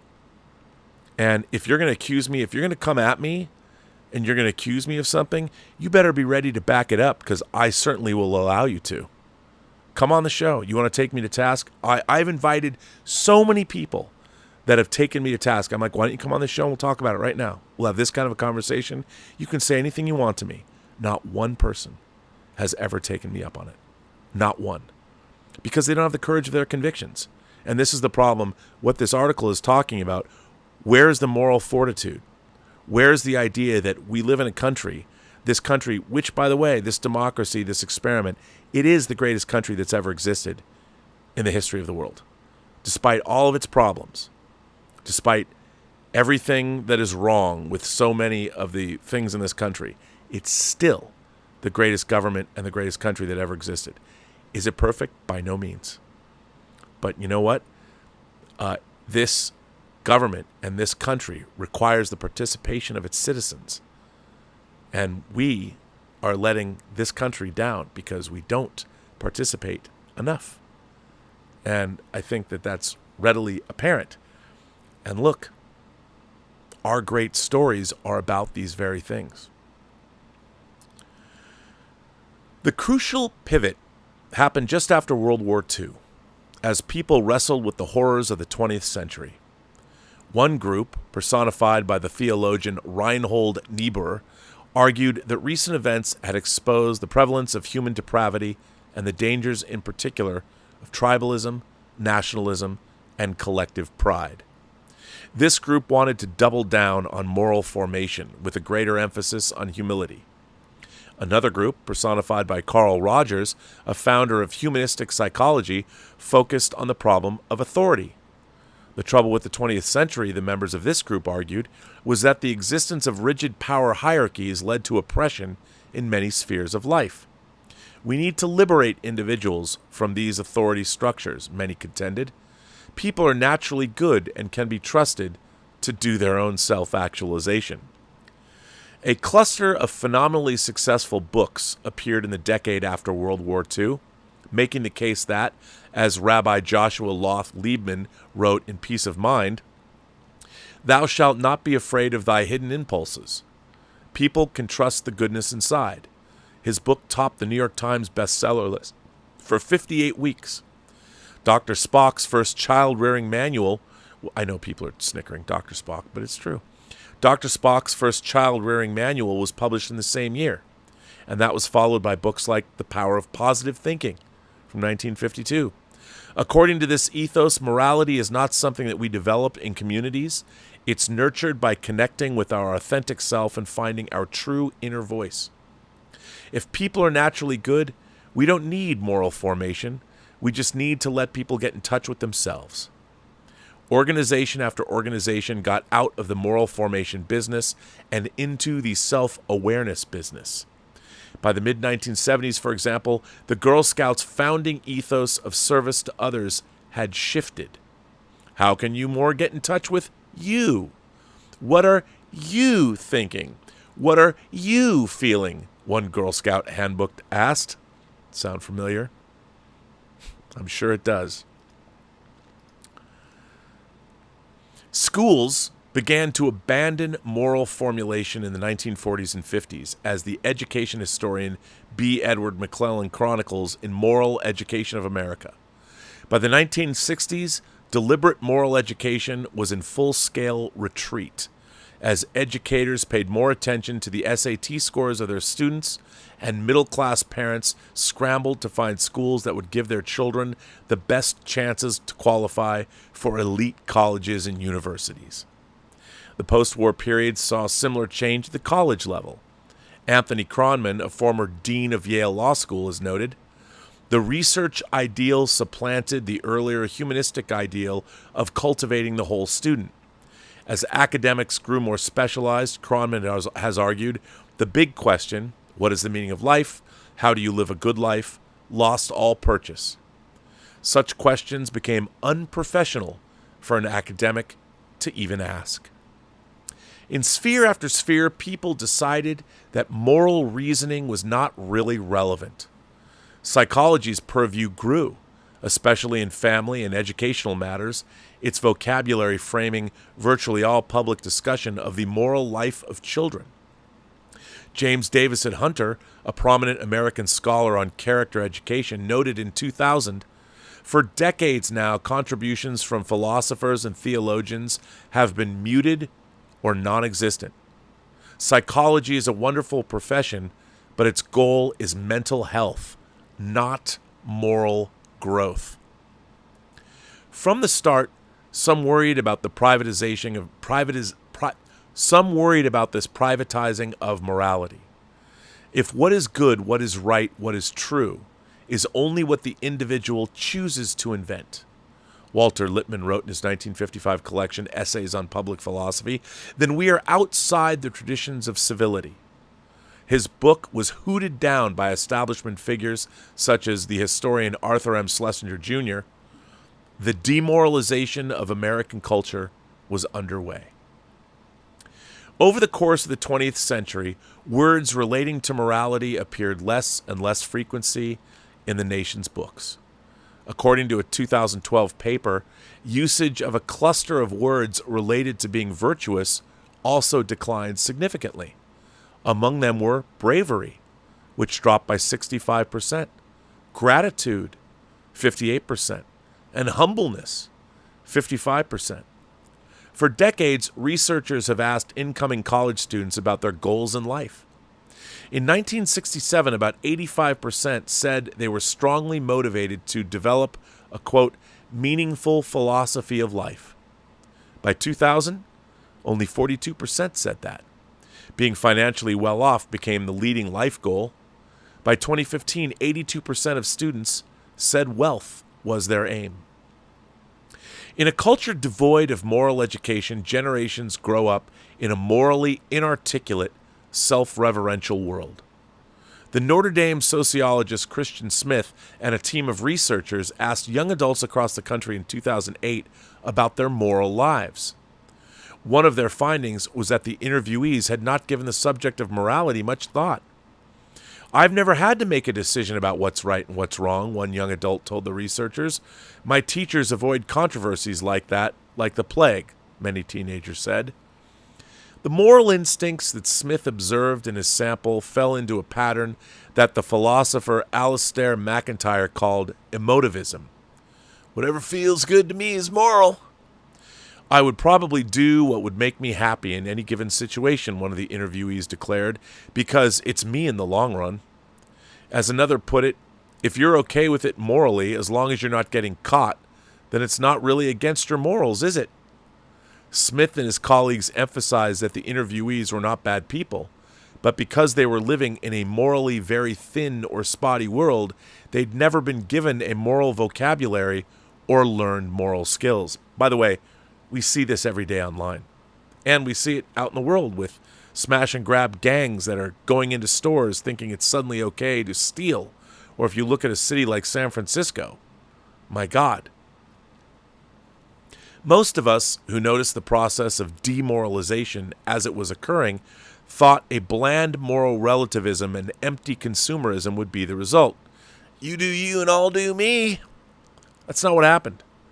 Moral communities are fragile things, hard to build and easy to destroy. The psychologist Jonathan Haidt wrote in The Righteous Mind, a book I've read, by the way. When you are raised in a culture without ethical structure, you become internally fragile. You have no moral compass to give you direction, no permanent ideals to which you can swear ultimate allegiance. He who has a why to live for can bear with almost any how, the psychiatrist and Holocaust survivor Viktor Frankl wrote. I also read his book, interpreting a famous Nietzschean saying, "Those without a why fall apart when the storms hit. They begin to suffer from that feeling of moral emptiness," and Emil Durkheim called anomie. Expecting people to build a satisfying moral and spiritual life on their own by looking within themselves is asking too much. A culture that leaves people morally naked and alone leaves them without the skill to be decent to one another. Social trust falls partly because more people are untrustworthy. That creates crowds of what psychologists call vulnerable narcissists. We all know grandiose narcissists, people who revere themselves as the center of the universe. Vulnerable narcissists are the more common figures in our day. People who are also addicted to thinking about themselves, but who often feel anxious, insecure, avoidant. Intensely sensitive to rejection, they scan for hints of disrespect. Their self-esteem is wildly in flux. Their uncertainty about their inner worth triggers cycles of distrust, shame, and hostility. See it every day. The breakdown of an enduring moral framework will always produce disconnection, alienation, and an estrangement from those around you, Luke Bretherton, a theologian at Duke Divinity School, told me. The result is a kind of sadness I see in the people around me. Young adults I know are spiraling, leaving school, moving from one mental health facility to another. After a talk I gave in Oklahoma, a woman asked me, "What do you do when you no longer want to be alive?" The very next night, I had dinner with a woman who told me that her brother had died by suicide 3 months before. I mentioned these events to a group of friends on a Zoom call, and nearly half of them said they'd had a brush with suicide in their family. Statistics paint the broader picture. Suicide rates have increased more than 30% since 2000, according to the CDC. Sadness, loneliness, and self-harm turn into bitterness. Social pain is ultimately a response to a sense of rejection, of being invisible, unheard, disrespected, victimized. When people feel that their identity is unrecognized, the experience registers as an injustice, because it is. People who have been treated unjustly often lash out and seek ways to humiliate those who they believe have humiliated them. By the way, I understand that's a lot of when people come after me. People think that, even in Star Trek, that if I come out and criticize Strange New Worlds or modern Star Trek and they like it, because Star Trek is even appealing to their identities more, they take it personally when I don't like it or hate it. And they come after me because they see it as an attack on who they are as people. And I understand that. And I try and dissuade them of that, but I understand why they feel that way. Lonely eras are not just sad eras, they are violent ones. In 19th century America, when a lot of lonely young men were crossing the western frontier, one of the things they tended to do was shoot one another. As the saying goes, pain that is not transformed gets transmitted. People grow more callous, defensive, distrustful, and hostile. We're there, baby. The pandemic made it worse, but antisocial behavior is still high, even though the lockdowns are over. And now we're caught in a cycle. Ill treatment leading to humiliation, and humiliation leading to more meanness. Social life becomes more barbaric, online and off. If you put people in a moral vacuum, they will seek to fill it with the closest thing at hand. Over the past several years, people have sought to fill the moral vacuum with politics and tribalism. American society has become hyper-politicized. Now I'm going to pause there for a minute and see what you guys are saying. If anybody's even still watching this. The Phantasmagorium Show says, because culture runs downstream from politics, most artists nowadays can't back that shit up. Well, that's probably true. And again, that's one of the reasons, that's one of the disappointing things that I have. I mean, I think about the people that wrote the stories that I was watching when I was a kid. When I mean, The Twilight Zone, Star Trek, The Outer Limits, and even to a certain extent, episodes of The Prisoner. There was a lot of really high-minded writing going on in genre spaces. When I started reading science fiction novels, the same thing was true. Whether I was reading something like Stranger in a Strange Land or Earth Abides or Bradbury, whether it was The Illustrated Man, Martian Chronicles, Dandelion Wine, Something Wicked This Way Comes. These were the things I grew up with, and they all had a moral framework where they came from. And it was important. Sonny Dominguez says, is it possible to post links of the articles you use in the Facebook group and or in the description link of your videos? I, for one, always love being introduced to these articles and enjoy the conversational aspect that is your commentary. Well, you know what, I'll do that. I should have posted this article. I forgot to do that, and I'll do that. As a matter of fact, why don't I do it right now? Here, where am I? I have to see where I'm at. But here, I'll put this link to this article right here. And let's put it down. And then I will I will pin that message. So I pinned the message of the article that I'm reading to you. Joseph Michael says that the 20th century was better than the 21st century. I wouldn't say that. Not at all. World War I, World War II, the Korean War, Vietnam, the Great Depression, the Holocaust.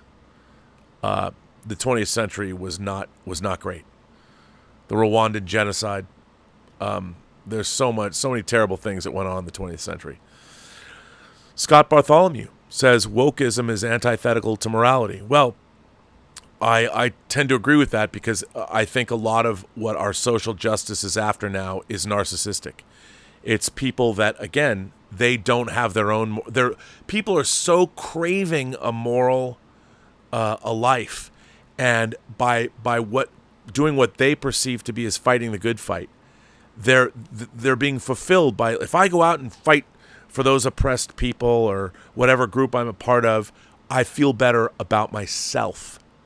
Again, it's narcissistic. Where's the sense of the society? Are you going to go out and be part of the society at large? And on one hand, I love seeing that people want to come out and speak for the oppressed and speak for those who don't have a voice. The problem is so much of it is performance-based, and it's all about getting points back. Look at me. Look at how I'm out there fighting a good fight because it's all about me. It's not really about the causes. They might think it is, but that's not really what they're after. They really haven't done the work. They've done the bare minimum. It's like somebody coming after me on Twitter saying your friends make you look like you're a anti-LGBT or you're not a feminist or you're whatever ist you want to call me. And I'm like, do you watch my shows? But they come after me, and then when I call them on it, I'm like, one, what do you hope to achieve? And if you really think that's true, why don't you come on my show and question my values, and we'll have a conversation about it? They never do.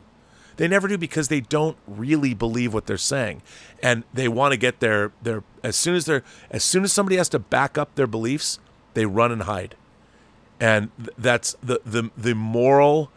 Where is that moral strength? And that's what this article is about. And I'll continue on. If you put people in a moral vacuum, they'll seek to fill it with the closest thing in hand. Over the past several years, people have sought to fill the moral vacuum with politics, and tribalism in American society has become hyper-politicized. According to research by Ryan Streeter, the director of domestic policy studies at the American Enterprise Institute, lonely young people are 7 times more likely to say that they're active in politics than young people who aren't lonely. For people who feel disrespected, unseen, and alone, politics is a seductive form of social therapy. It offers them a comprehensible moral landscape. The line between good and evil runs not down the middle of every human heart, but between the groups. Life is a struggle between us, the forces of good, and them, the forces of evil. The Manchian tribalism of politics appears to give people a sense of belonging. For many years, America seemed to be awash in a culture of hyper-individualism. But these days, people are quick to identify themselves by their group: Republican, Democrat, evangelical, person of color, LGBTQ, Southerner, patriot, progressive, conservative. People who feel isolated and under threat flee to totalizing identities. Politics appears to give people a sense of righteousness. A person's moral stature is based not on their conduct, but on their location on the political spectrum. You don't have to be good. You just have to be liberal, or you just have to be conservative. The stronger a group's claim to victim status, the more virtuous it is assumed to be, and the more secure its members can feel about their own innocence. Amen. Politics also provides an easy way to feel a sense of purpose. You don't have to feed the hungry or sit with the widow to be moral. You just have to experience the right emotion. You delude yourself that you're participating in civic life by feeling properly enraged at the other side.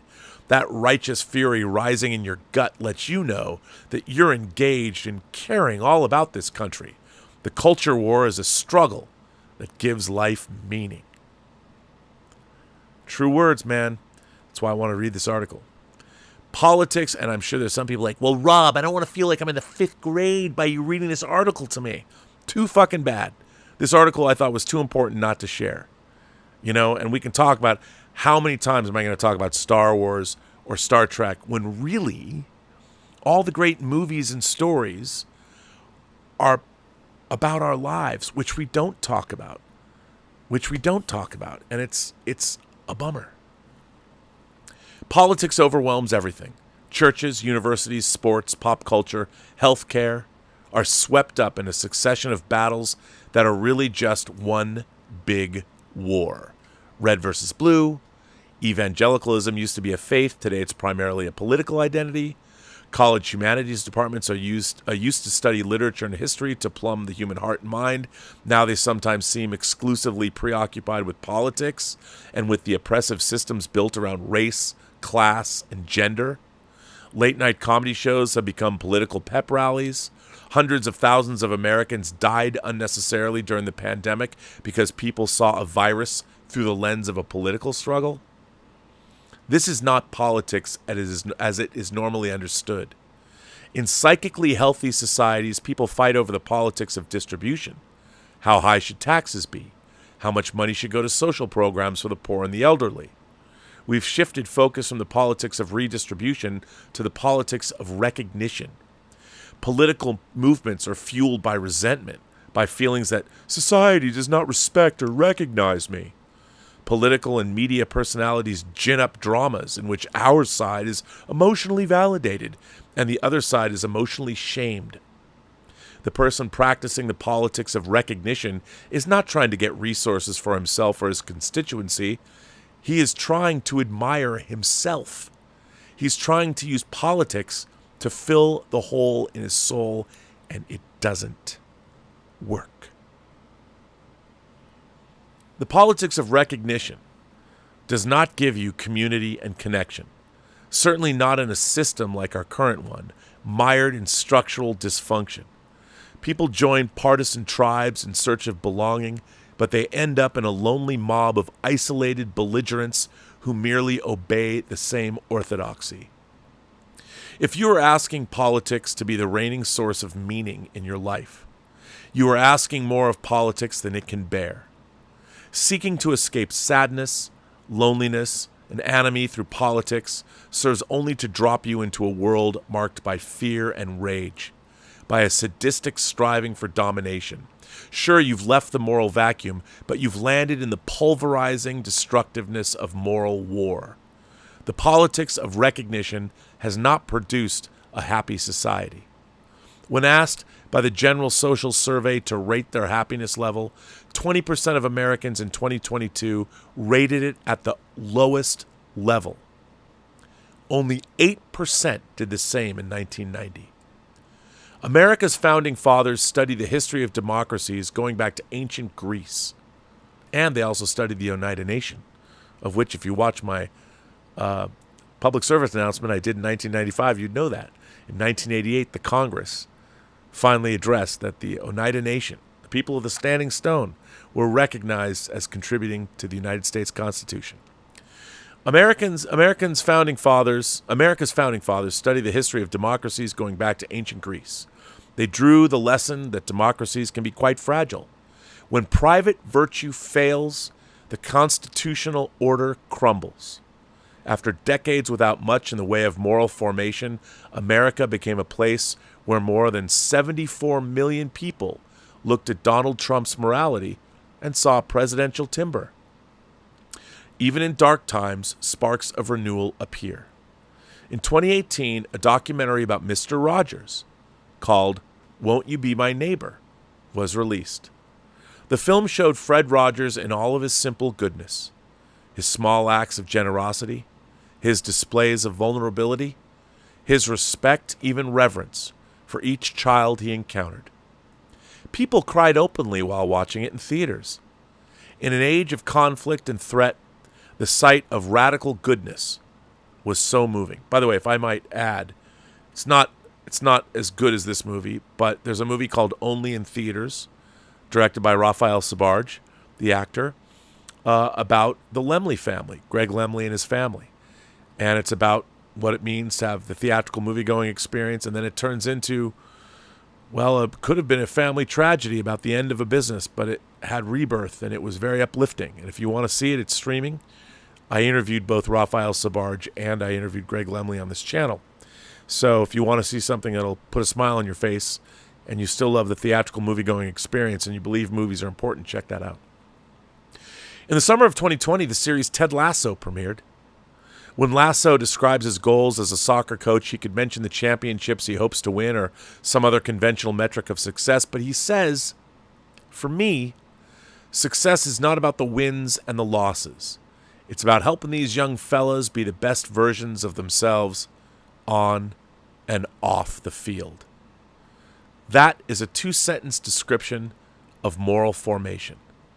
Ted Lasso is about an earnest, cheerful, and transparently kind man who enters a world that has grown cynical, amoral, and manipulative.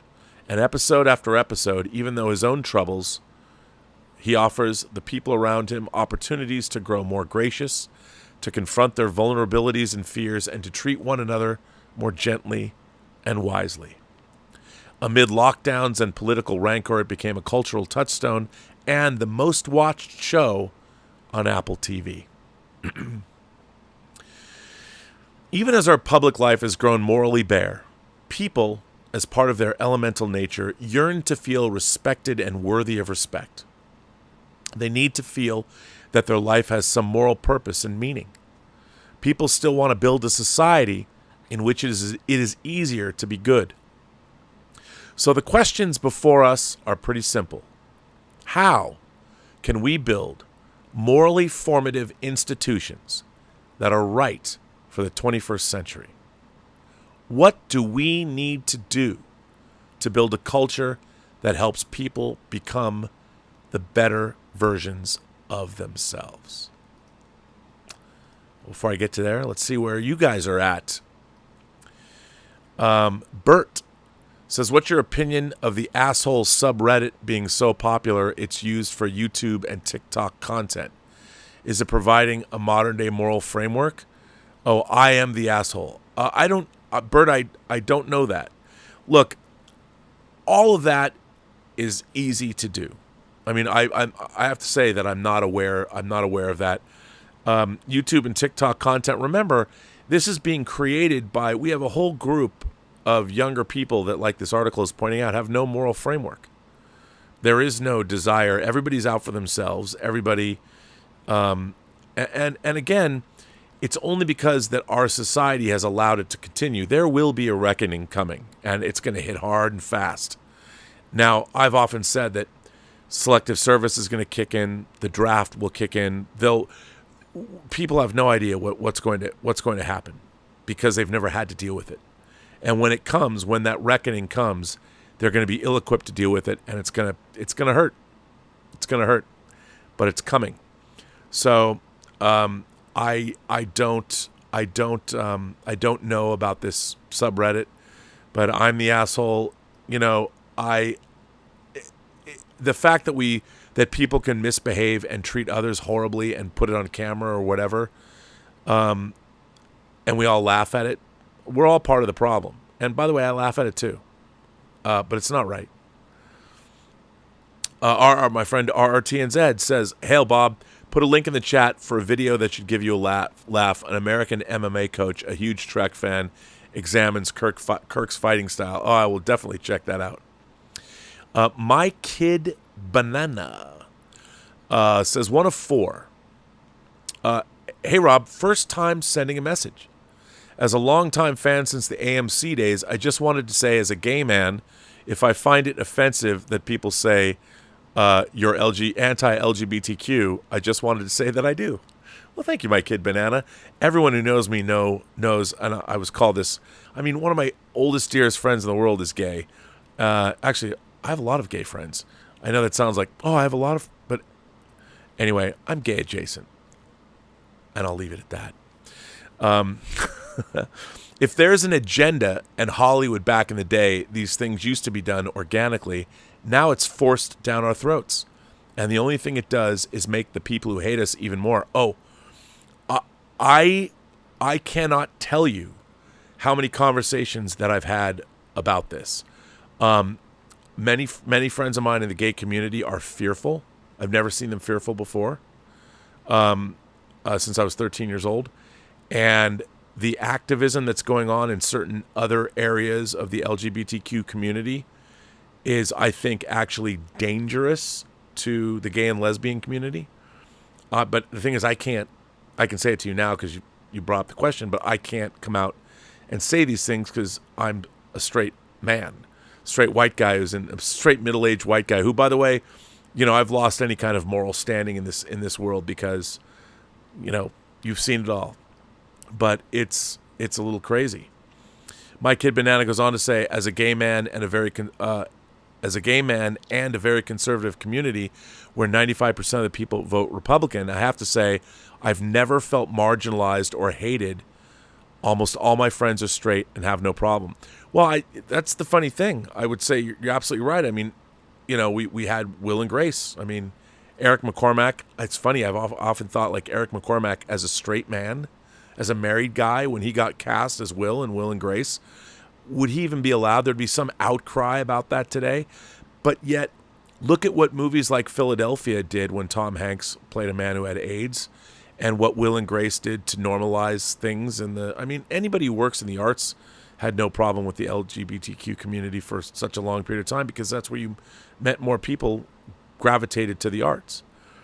Lou sent in a tip. Thank you for that. So I think it has gotten better. I think most people don't really mind about certain things. And, again, when you meet people, I have found in my travels, and, I've lived in foreign countries for lengths of time, that people are pretty great for the most part. Look, and that's said by someone I was jumped and beat the shit out of. I was mugged by 4 people in Australia. I love Australia. If somebody said to me, what was the year like in Sydney that you had? I'm like, it was one of the most fun years I ever spent in my life.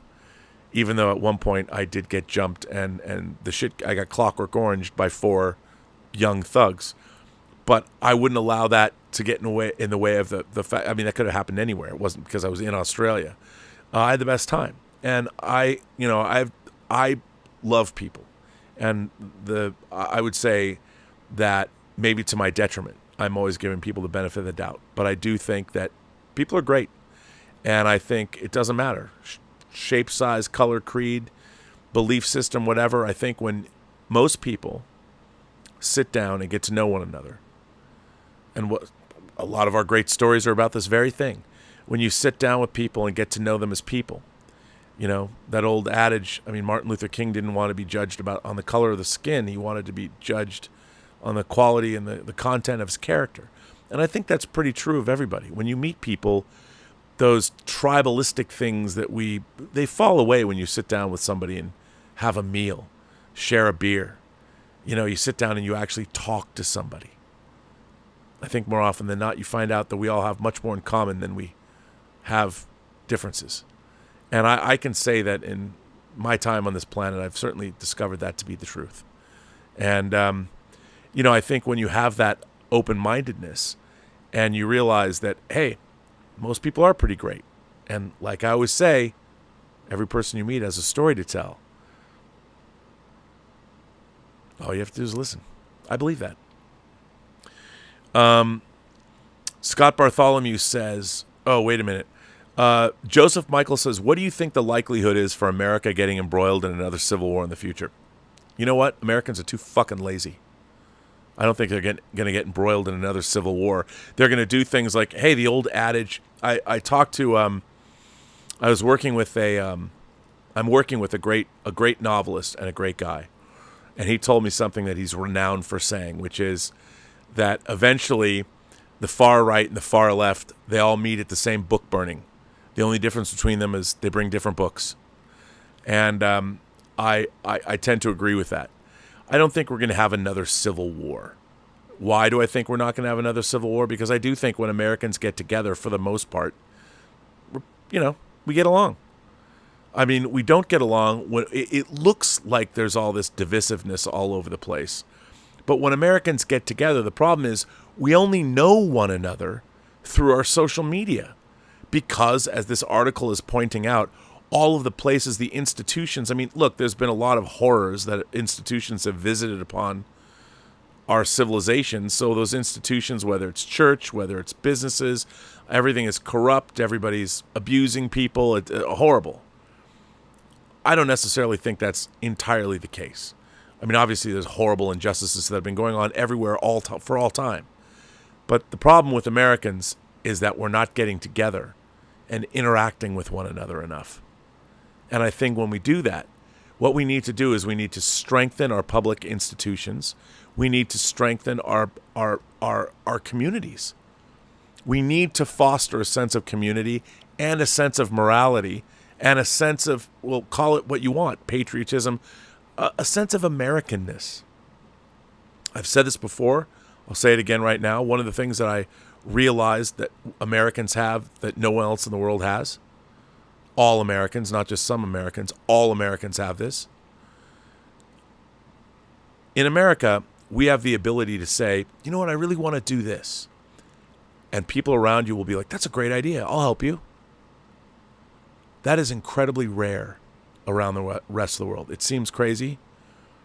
And I'll never forget, I was when I was producing The Hills Run Red, and I was living in the Kempinski Hotel in Sofia, Bulgaria, and there was a bar. It was the piano bar, the AKA. It was a brothel. It was in the hotel, but it was the piano bar, and it was the only bar that was open late night. But the girl that ran the bar for the Mutra, who I love, by the way, Yuri, whose bar he ran the bar. He was like the Bulgarian Tony Soprano. It was amazing. So you go in this bar, and I would take her and her boyfriend out, and I asked them, well, what do you guys want to do? I mean, you do such a great job. And she was a nice girl that ran the bar. There was no hanky-panky going on there with her or anybody else. She was a normal person. It was just the business that they ran. I said, well, what do you want to do? And she's like, well, we'd really love to open a cafe. And I said, God, you guys would be great at that. You should totally do that. You guys could open a cafe. It'd be great. I'd come hang out. And she stopped and she looked at me and she's like, oh, no. We can't do that. And I'm like, why not? And she's like, you can't just decide to do something and go do it. We can't do that here. Nobody would let us do that.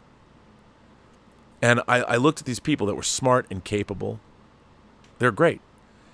They didn't even have the ability to think up something that they wanted to go do and go make it happen. That's what America has, and we've forgotten it. We've forgotten it amongst ourselves. That the great thing that Americans still have is the ability to dream shit up, find friends that will help us out, and go do it. We can do anything. I watched this. I don't know why I'm bringing this up. It has nothing really to do with anything. But I watched a video. I came across this video on a channel. I don't even remember the channel. It was a 2-hour video. It was a family in Australia. And they built a shed. And it took them like a year to build this shed that they were going to work on cars in. And they built this, and the son and the dad, and they had friends come by. And it was a 2-hour video that took this entire year-long journey about how they put this shed, this addition, onto their house. They built this addition, and in it had lifters so they could lift up cars and work on the cars. And their neighbors got mad, and the cops came, and it was this total journey about how these people built this shed. And I don't know who did the video. It's on YouTube. It's 2 hours long. I don't even know. It just popped up in my feed. That's why I love YouTube. And I started watching this video, and it was like the most uplifting thing that I've seen. I watched it for 2 hours, and it was about them building a shed. And it was by the way, the shed was awesome. And then you read the comments, and there's always, well, I'm a bricklayer, and I think you didn't do this right or didn't do that right. But it was awesome. It was the most uplifting thing. And it was just these guys. This guy, Saber, was his lightsaber? Was his name Saber? I think it was Saber. And at one point they put up like a neon sign in the thing. But I watch it and I'm like, wow, I'm sure that was a perfect example. Like, I think, let's build a shed. Well, let's put on a show. I've got a barn, I mean, it was great. Scott Barthol, watch this video. I wish I knew the name of the video. I don't know. Scott Bartholomew says, I can see our society evolving into Return of the Archons or The Purge. Yeah, but I think we'll pull back from that. I think Americans will pull back from that. I really do. At least, I hope so. Let me continue on and go back to this article. I know I told you it was a long one, so thanks for sticking with me on this one. Even as our public life has grown morally bare, people, as part of their elemental nature, yearn to feel respected and worthy of respect. They need to feel that their life has some moral purpose and meaning. People still want to build a society in which it is easier to be good. So the questions before us are pretty simple. How can we build morally formative institutions that are right for the 21st century? What do we need to do to build a culture that helps people become the best versions of themselves? A modern version of how to build character. The old-fashioned models of character building were hopelessly gendered. Men were supposed to display iron willpower that would help them achieve self-mastery over their unruly passions. Women were to sequester themselves in a world of ladylike gentility in order to not be corrupted by bad influences and base desires. Those formulas are obsolete today. The best modern approach to building character is described in Iris Murdoch's book, The Sovereignty of Good. Oh, I gotta get this. I love that. Murdoch writes that nothing in life is of any value except the attempt to be virtuous. For her, moral life is not defined merely by great deeds of courage or sacrifice in epic moments. Instead, moral life is something that goes on continually, treating people considerately in the complex situations of daily existence. For her, the essential moral act is casting a just and loving attention on other people. Normally, she argues, we go about our days with self-centered, self-serving eyes. We see and judge people in ways that satisfy our own ego. We diminish and stereotype and ignore, reducing other people to bit players in our own all-encompassing personal drama. But we become morally better, she continues, as we learn to see others deeply, as we learn to envelop others in the kind of patient, caring regard that makes them feel seen, heard, and understood. This is the kind of attention that implicitly asks, what are you going through? And cares about the answer. I become a better person as I become more curious about those around me, as I become more skilled in seeing from their point of view, as I learn to perceive you with a patient and loving regard. I will tend to treat you well. We can, Murdoch concluded, grow by looking. I couldn't agree more. Mandatory social skills courses. Murdoch's character-building formula roots us in the simple act of paying attention. Do I attend to you well? It also emphasizes that character is formed and displayed as we treat others considerately. This requires not just a good heart, but good social skills. How to listen well. How to disagree with respect. How to ask for and offer forgiveness. How to patiently cultivate a friendship. How to sit with someone who is grieving or depressed. How to be a good conversationalist. These are some of the most important skills a person can have, and yet somehow we don't teach them. Our schools spend years prepping students with professional skills, but offer little guidance on how to be an upstanding person in everyday life.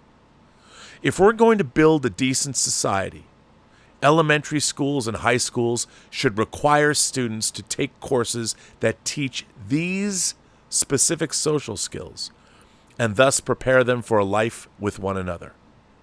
We could have courses in how to be a good listener or how to build a friendship. The late feminist philosopher Nell Noddings developed a whole pedagogy, I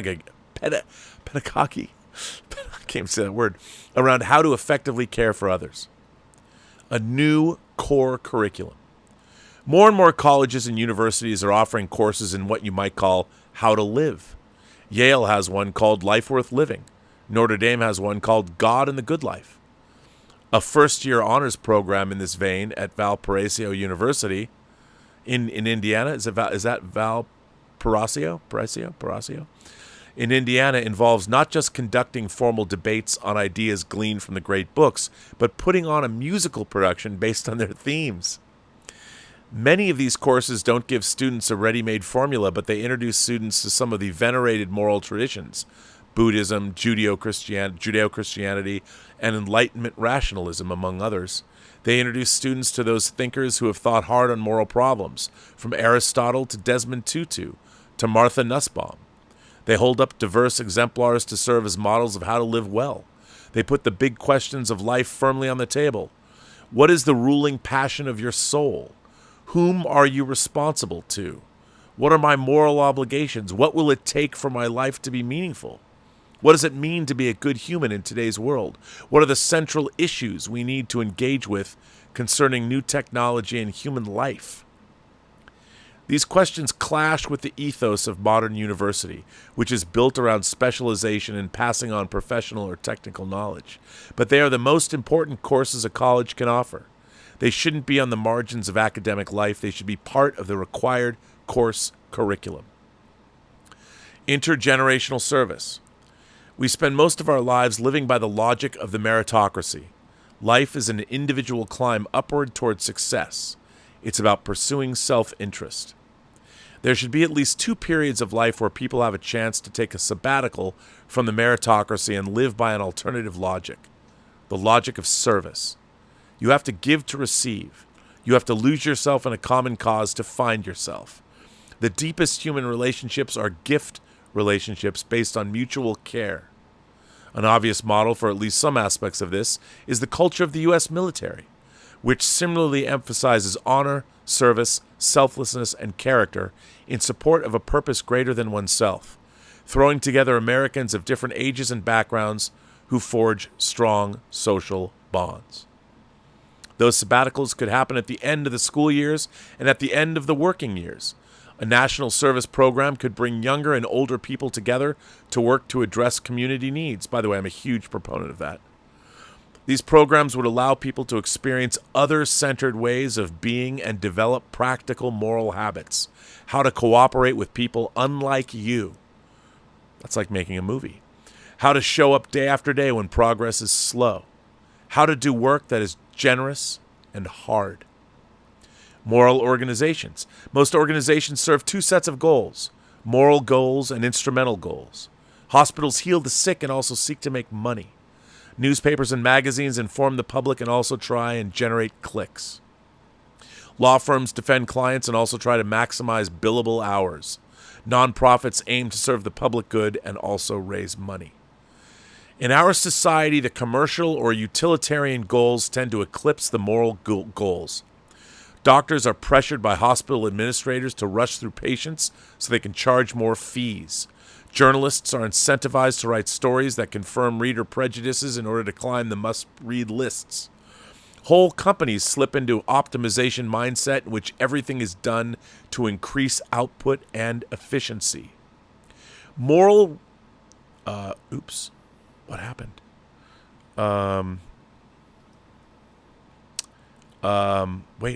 Wait, what? Where did I go?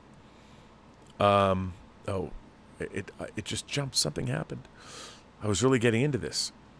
Where was I? Okay. Moral renewal, thank you very much, won't come until we have leaders who are explicit, loud, and credible about both sets of goals. Here's how we're growing financially, but also here's how we're learning to treat one another with consideration and respect. Here's how we're going to forego some financial returns in order to better serve our higher mission. Early in my career as a TV pundit at PBS NewsHour, I worked with its host, Jim Lehrer. Every day, with a series of small gestures, he signaled what kind of behavior was valued there and what kind of behavior was unacceptable. In this subtle way, he established a set of norms and practices that still lives on. He and others built a thick and coherent moral ecology, and its way of being was internalized by most of the people who have worked there. Politics is a moral enterprise. An ancient brand of amoralism now haunts the world. Authoritarian-style leaders like Donald Trump, Vladimir Putin, and Xi Jinping embody a kind of amoral realism. They evince a mindset that assumes that the world is a vicious dog-eat-dog sort of a place. Life is a competition to grab what you can. Force is what matters. Morality is a luxury we cannot afford, or merely a sham that elites use to mask their own lust for power. It's fine to elect people who lie, who are corrupt, as long as they're ruthless bastards for our side. The end justifies the means. Those of us who oppose these authoritarians stand, by contrast, for a philosophy of moral realism. Yes, of course people are selfish, and life can be harsh. But over the centuries, civilizations have established rules and codes to nurture cooperation, to build trust and sweeten our condition. These include personal moral codes so we know how to treat one another well, ethical codes to help prevent corruption on the job and in public life, and the rules of the liberal world order so that nations can live in peace, secure within their borders. Moral realists are fighting to defend and modernize these rules and standards, the sinews of civilization. Moral realism is built on certain core principles. Character is destiny. We can either elect people who try and embody the highest standards of honesty, kindness, and integrity, or elect people who shred those standards. Statecraft is soulcraft. The laws we pass help The laws we pass shape the kinds of people we become. We can structure our tax code to encourage people to be enterprising and to save more, or we can structure the code to encourage people to be conniving and profligate. Democracy is the system that best enhances human dignity. Democratic regimes entrust power to the people and try and form people so that they will be responsible with that trust. Authoritarian regimes seek to create a world in which the strong do what they can and the weak suffer what they must.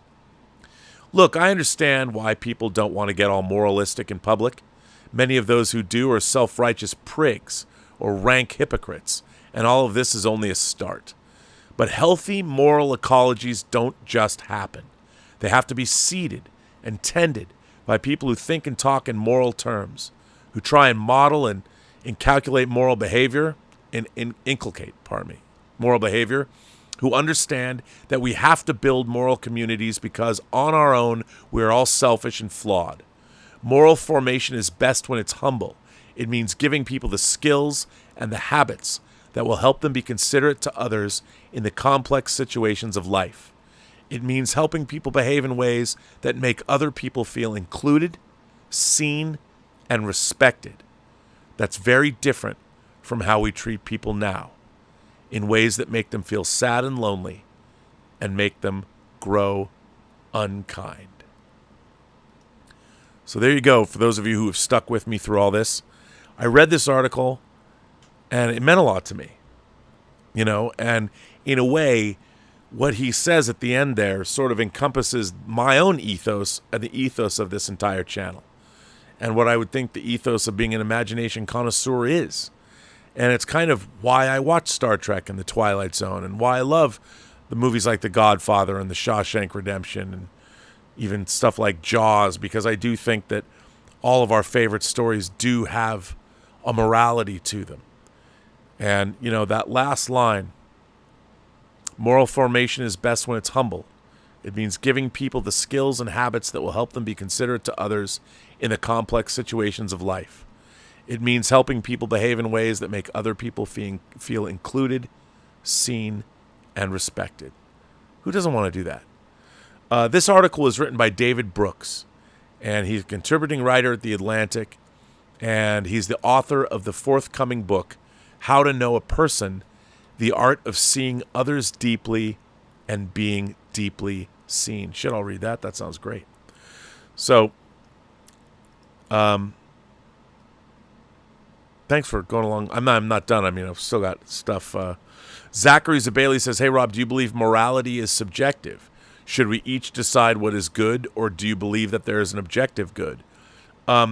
I believe that there is an objective good, starting with the fact that I think that morality is not necessarily subjective.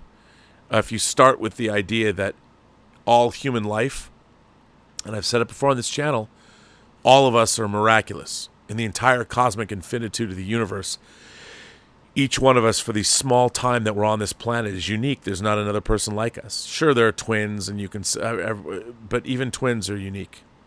And if we begin with the fact that all of us have value, I think that is an objective truth. And I know people are going to say, well, you're placing a value on it. I'm not placing a value on it, because if you go and you really think about how rare is each individual person, in the entire infinitude of the universe, there's only one of each of us. And if you start from that position, that means that we are, each one of us, the single most valuable entity or most valuable thing in the universe, because there's no other person like you. And if you start from that perspective and understand that, we're here to know the universe. The universe is indifferent. The universe doesn't care one way or another, but we do. And we're here, and we can recognize the value of another human being. We're not good at that, and we should be. And I think when you go from that position, you have to ask yourself, in terms of morality, what can we do to make sure that we, individually, have better lives for the short time that we're here? What can we contribute to the greater good? What can we do to make someone else's life a better place to be, and what can they do to make our lives a better place to be? We should think about that. I always used to talk about Yuval Harari's books, Sapiens and Homo Deus. And Sapiens is like the 100,000-year history of mankind.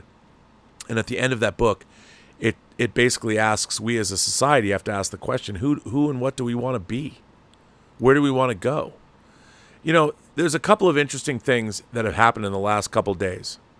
And if you want to think about them in terms of, I don't know what they all mean. It depends how much. One is India landing on the moon, potentially opening up a frontier that we have not had before, because if they find water or helium-3 or whatever, for all mankind, it could open a door. The Russians, they crashed. The Russians that we desperately had to get to the moon first to beat them to the moon, they were smoked by the Indian Space Agency. The Indians did something that we haven't done since 1972, which pretty amazing. I mean, to be fair, that was the last time. Can you believe it? The last time Americans landed a man on the moon was 51 years ago last month. Or no, it was because we didn't. The last one's in July. I don't know. It was 51 years ago. We landed on the moon for the first time on July 20th, 1969. But I mean, think about it. At the same time, you had the head of the Wagner Group may or may not have been shot out of the sky by Putin, a guy who was tired of fighting the war. I mean, maybe he was murdered, maybe he was covering up his death, or it was all a cover up. Whatever. You got what's going on in Ukraine. Ridiculous. Then, what's really interesting, something else happened.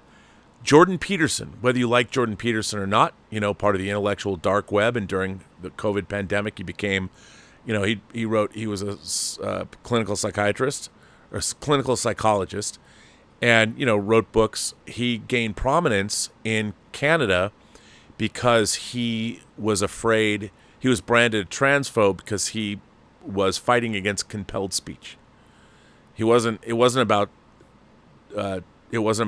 trans people at all, but it was about pronoun use, and it was to have words enforced by the government. Because once speech is forced and compelled, that then inherently means it has to be policed. Well, he became a victim of exactly what he said was going to happen, where he has been not only censured, but he lost a court case where he now has to go through rehabilitation basically to learn how to be nicer to people online, which is unbelievable to me. And I'm thinking like, wow, here's a guy that came up and said, yeah, the government can't compel speech, because if the government starts compelling speech, then you end up with people policing the speech, and then you have jackbooted thugs throwing people into gulags because they said the wrong thing. He's right. And the whether you like Jordan Peterson or not, and I'm making no judgments against him as a person or his beliefs or anything like that. I'm just talking about what he said about compelled speech. And now he is being forced to be re-educated in terms of how he's supposed to deal with people. Like, they basically are threatening to pull his credentials as his profession. We're going to take away your credentials unless you're nicer to people. This to me is terrifying, that this is happening, because this is just the beginning. And this is exactly the opposite of what this article I read was saying. And it's exactly the opposite where we're going to go. I mean, it's terrifying. And it's happening in Canada, of all places. And I think about this. So, and this is all in the last couple days. And, of course, then we had our former president get his mugshot, the final thing. You know, and all these things, think about that in a continuum. India lands on the moon. Prigozhin, head of the Wagner Group, shot out of the sky, might be murdered. The government, you have Jordan Peterson now, what he talked about, compelled speech and all that, is happening. Talk about a descent into authoritarianism. I am a staunch supporter of free speech. And to see it, I mean, I'm glad it hasn't happened here yet, but it's only a matter of time before we're compelled that it's hate speech. You can't say that. I mean, it's terrifying. And Donald Trump has a mugshot. And as I said, I'm not a Trump supporter, but it's disconcerting to see a former president of the United States have a mugshot. I don't like it. I don't think it's good for the country. It goes back to the idea of The Godfather, everything you need to know. Never let anyone outside the family know what you're thinking. What does it say to the rest of the world? You know, we have to learn how to. We have to get this country together. We have to show strength, resiliency, resolve to the rest of the planet. We have to have moral and ethical and principled leadership, and it does us no good as a nation to see. I mean, my God, it's just not good. We need to step up our game, people. We got to stop being less partisan. We have to figure out a way to reach across the aisle and work together with one another. We're all Americans here. You know? We got to figure that shit out. We got to make it happen. We have to start showing the world that the United States is a strong, resilient nation where people are respected, where people of every shape, size, color, creed, walk of life, sexuality, political background, we can all get together. When the going gets tough, we stand up together. We kick some fucking ass. I know you imagination connoisseurs can. That's why you watch this channel. I don't know if anyone's watching this channel anymore, but certainly I don't know if they're watching tonight. Maybe you are. I hope you are, because I would like to think you are. But this is important, and you know, if there's one thing we need, it's great storytelling. You know, I really believe that our entertainment, the stories that we tell each other now more than ever, whether it's Star Wars, whether it's Star Trek, whatever your favorite jam is, we need great storytelling. We need stories that are not corrupted by outside forces, with corporations deciding they want to inject whatever's the style and fashion to curry favor with certain people at the time. Can't allow that to happen. Or we don't have to buy it. Literally, we don't have to buy it. We need great storytelling from great storytellers, and we need those stories to be true to themselves. And whoever's telling us these stories, I want them to be legit. As I said, I will listen to anybody tell me a story if it's a great story. I don't care what color you are. I don't care how you identify gender-wise, sexuality, politically. I don't care. I'll listen to your story. Tell me a good fucking story. That's what I want. Tell me a story that conveys something that I don't know about you. Tell me a story that uplifts my spirits, or tell me a story that makes me think. But tell me a story that's true to itself, and tell me the story that you want to tell me. Don't tell me the story you think I want to hear. Tell me something that's legitimate. Tell me something that means something to you. And I think that's where we're at now, is that our stories are dishonest stories. They're being polluted with all kinds of, whether it's, you know, my axiom is never put your universe before your characters and stories. Never put your ideology before your characters and stories, because then your stories are false. I hate that. And I think we all hate that. According to YouTube, we certainly hate it. All you have to do is look, and there's plenty of YouTube channels that will tell you how much they hate it. Football Frequency says, we are here. Tonight really confirms that my wild comedy with mermaids and divided relationships is exactly what I need to be making. A fucking men, Football Frequency. And by the way, if you haven't seen it, might I suggest, a first-time filmmaker, female filmmaker, watch the Polish mermaid horror musical, The Lure. And you can get it on Criterion Blu-ray if you want. The Lure. And it's great. And once you see that, you know for sure that your wild comedy with mermaids and divided relationships will work. It's exactly what you should be doing. Scott Bartholomew says, I believe there will not be a quality of storytelling like we had in TOS or The Twilight Zone. But here's the thing. We have great storytelling going on. Look at things like Succession, House of the Dragon. I mean, those are different stories than The Twilight Zone or the original series, but there is still great genre storytelling to be had. And it's all around us. You know, there are some great stories being told. Judging by the Emmy nominees for both comedy and drama, there's a lot of bangers out there. And, you know, maybe not the way it was in the 60s, different kinds of stories, but they're out there. So don't give up. You know, I mean, all we can do is as we look to be better people, more moral people, and hell, I would say more patriotic. And I don't mean patriotic like carrying flags around. I mean being proud that we live in a republic the way we do, a democratic republic. I think it's I think those are good things, and we should never forget them. Zachary Zabali says, Thomas Aquinas said, love is willing the good of the other. Love is willing the good of the other. I love that. It's not based on feelings, but on the selfless desire for the flourishing of the other. Zachary, that's a fantastic thing to say. And I totally agree with you. And isn't that what we want? You know, again, a lesson from The Godfather. You know, when Michael Corleone, in, by the way, Godfather 3, helping my fellow man is profitable. That's what he says. Because all the great lessons in life are learned from the Godfather movies. Yes, even Godfather 3. And I believe that. So, Irene Jobson says, we're all talking about morals and my brain swings filthy.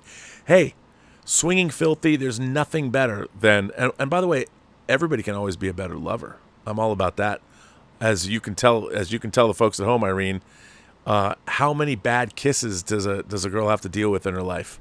How many what does Hannibal Lecter say? Sticky fumblings? They should teach that too.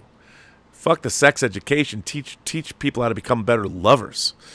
That would go a long way toward helping things out. Of course, I don't think that would fly with parents. But you know, it would be better. It would be better. I think people should be. We're not taught how to be better lovers. You know, we're taught about the mechanics, and now we're taught about gender ideology. But let's get back to the fucking. You know what I'm saying? Let's teach people that. Because that would help out too.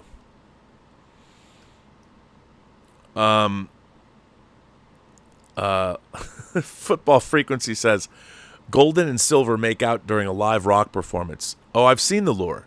I will be challenging cinema history with my mermaid soon enough. Yes, okay, I'm waiting. That will be fantastic. Well, listen, everyone, on that note, I'm going to put this great chat to bed. I want to thank all of you for sticking with me. You know, going from talking Ahsoka to talking moral, the moral strength of our culture. Thanks for that. I'll come back with my tomorrow night. We have Midnight Musings, Lael and of course and everybody. Hey, how much fun is this channel, right? And again, you can send me a letter at postgeeksingularity.com. I will read them. I want to thank Tom Jr. Jackson for being a great moderator. I want to thank this mason jar for keeping me hydrated. I mean, look at this. I didn't even. Normally, I've been polishing off these in a show, and I've been reading and talking. I also want to thank the Atlantic. I'm sure someone's gonna yell at me for reading an article, but I thought this was important. It was kind of like my own manifesto. I wish I could have written this article, but I am not that good of a writer. And I want to thank again David Brooks for writing a great article. And he does have a book coming out called How to Know a Person: The Art of Seeing Others Deeply and Being Deeply Seen. You know what? Maybe I'll call him up and have him on the show.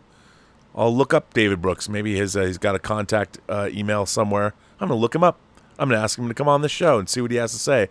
Talk about our civilization. But on that note, remember, every person you meet has a story to tell that you have yet to hear. And all you have to do is listen. And with that, I would say, have a better night.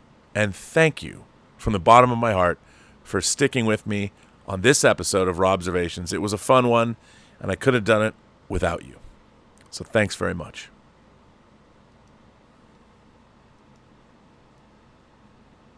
Oh, wait a minute. Hang on. I'm coming back. Wait, don't go away yet. Hang on, there's some super chats that came in. I don't want to like leave you guys without doing these super chats, because that would be not nice. So let me go. Alexander Dukas says, recently I described myself falling somewhere on the spectrum betwixt you The Star Trek ideal versus Gary and the squad. Not sweet as you, but idealist too.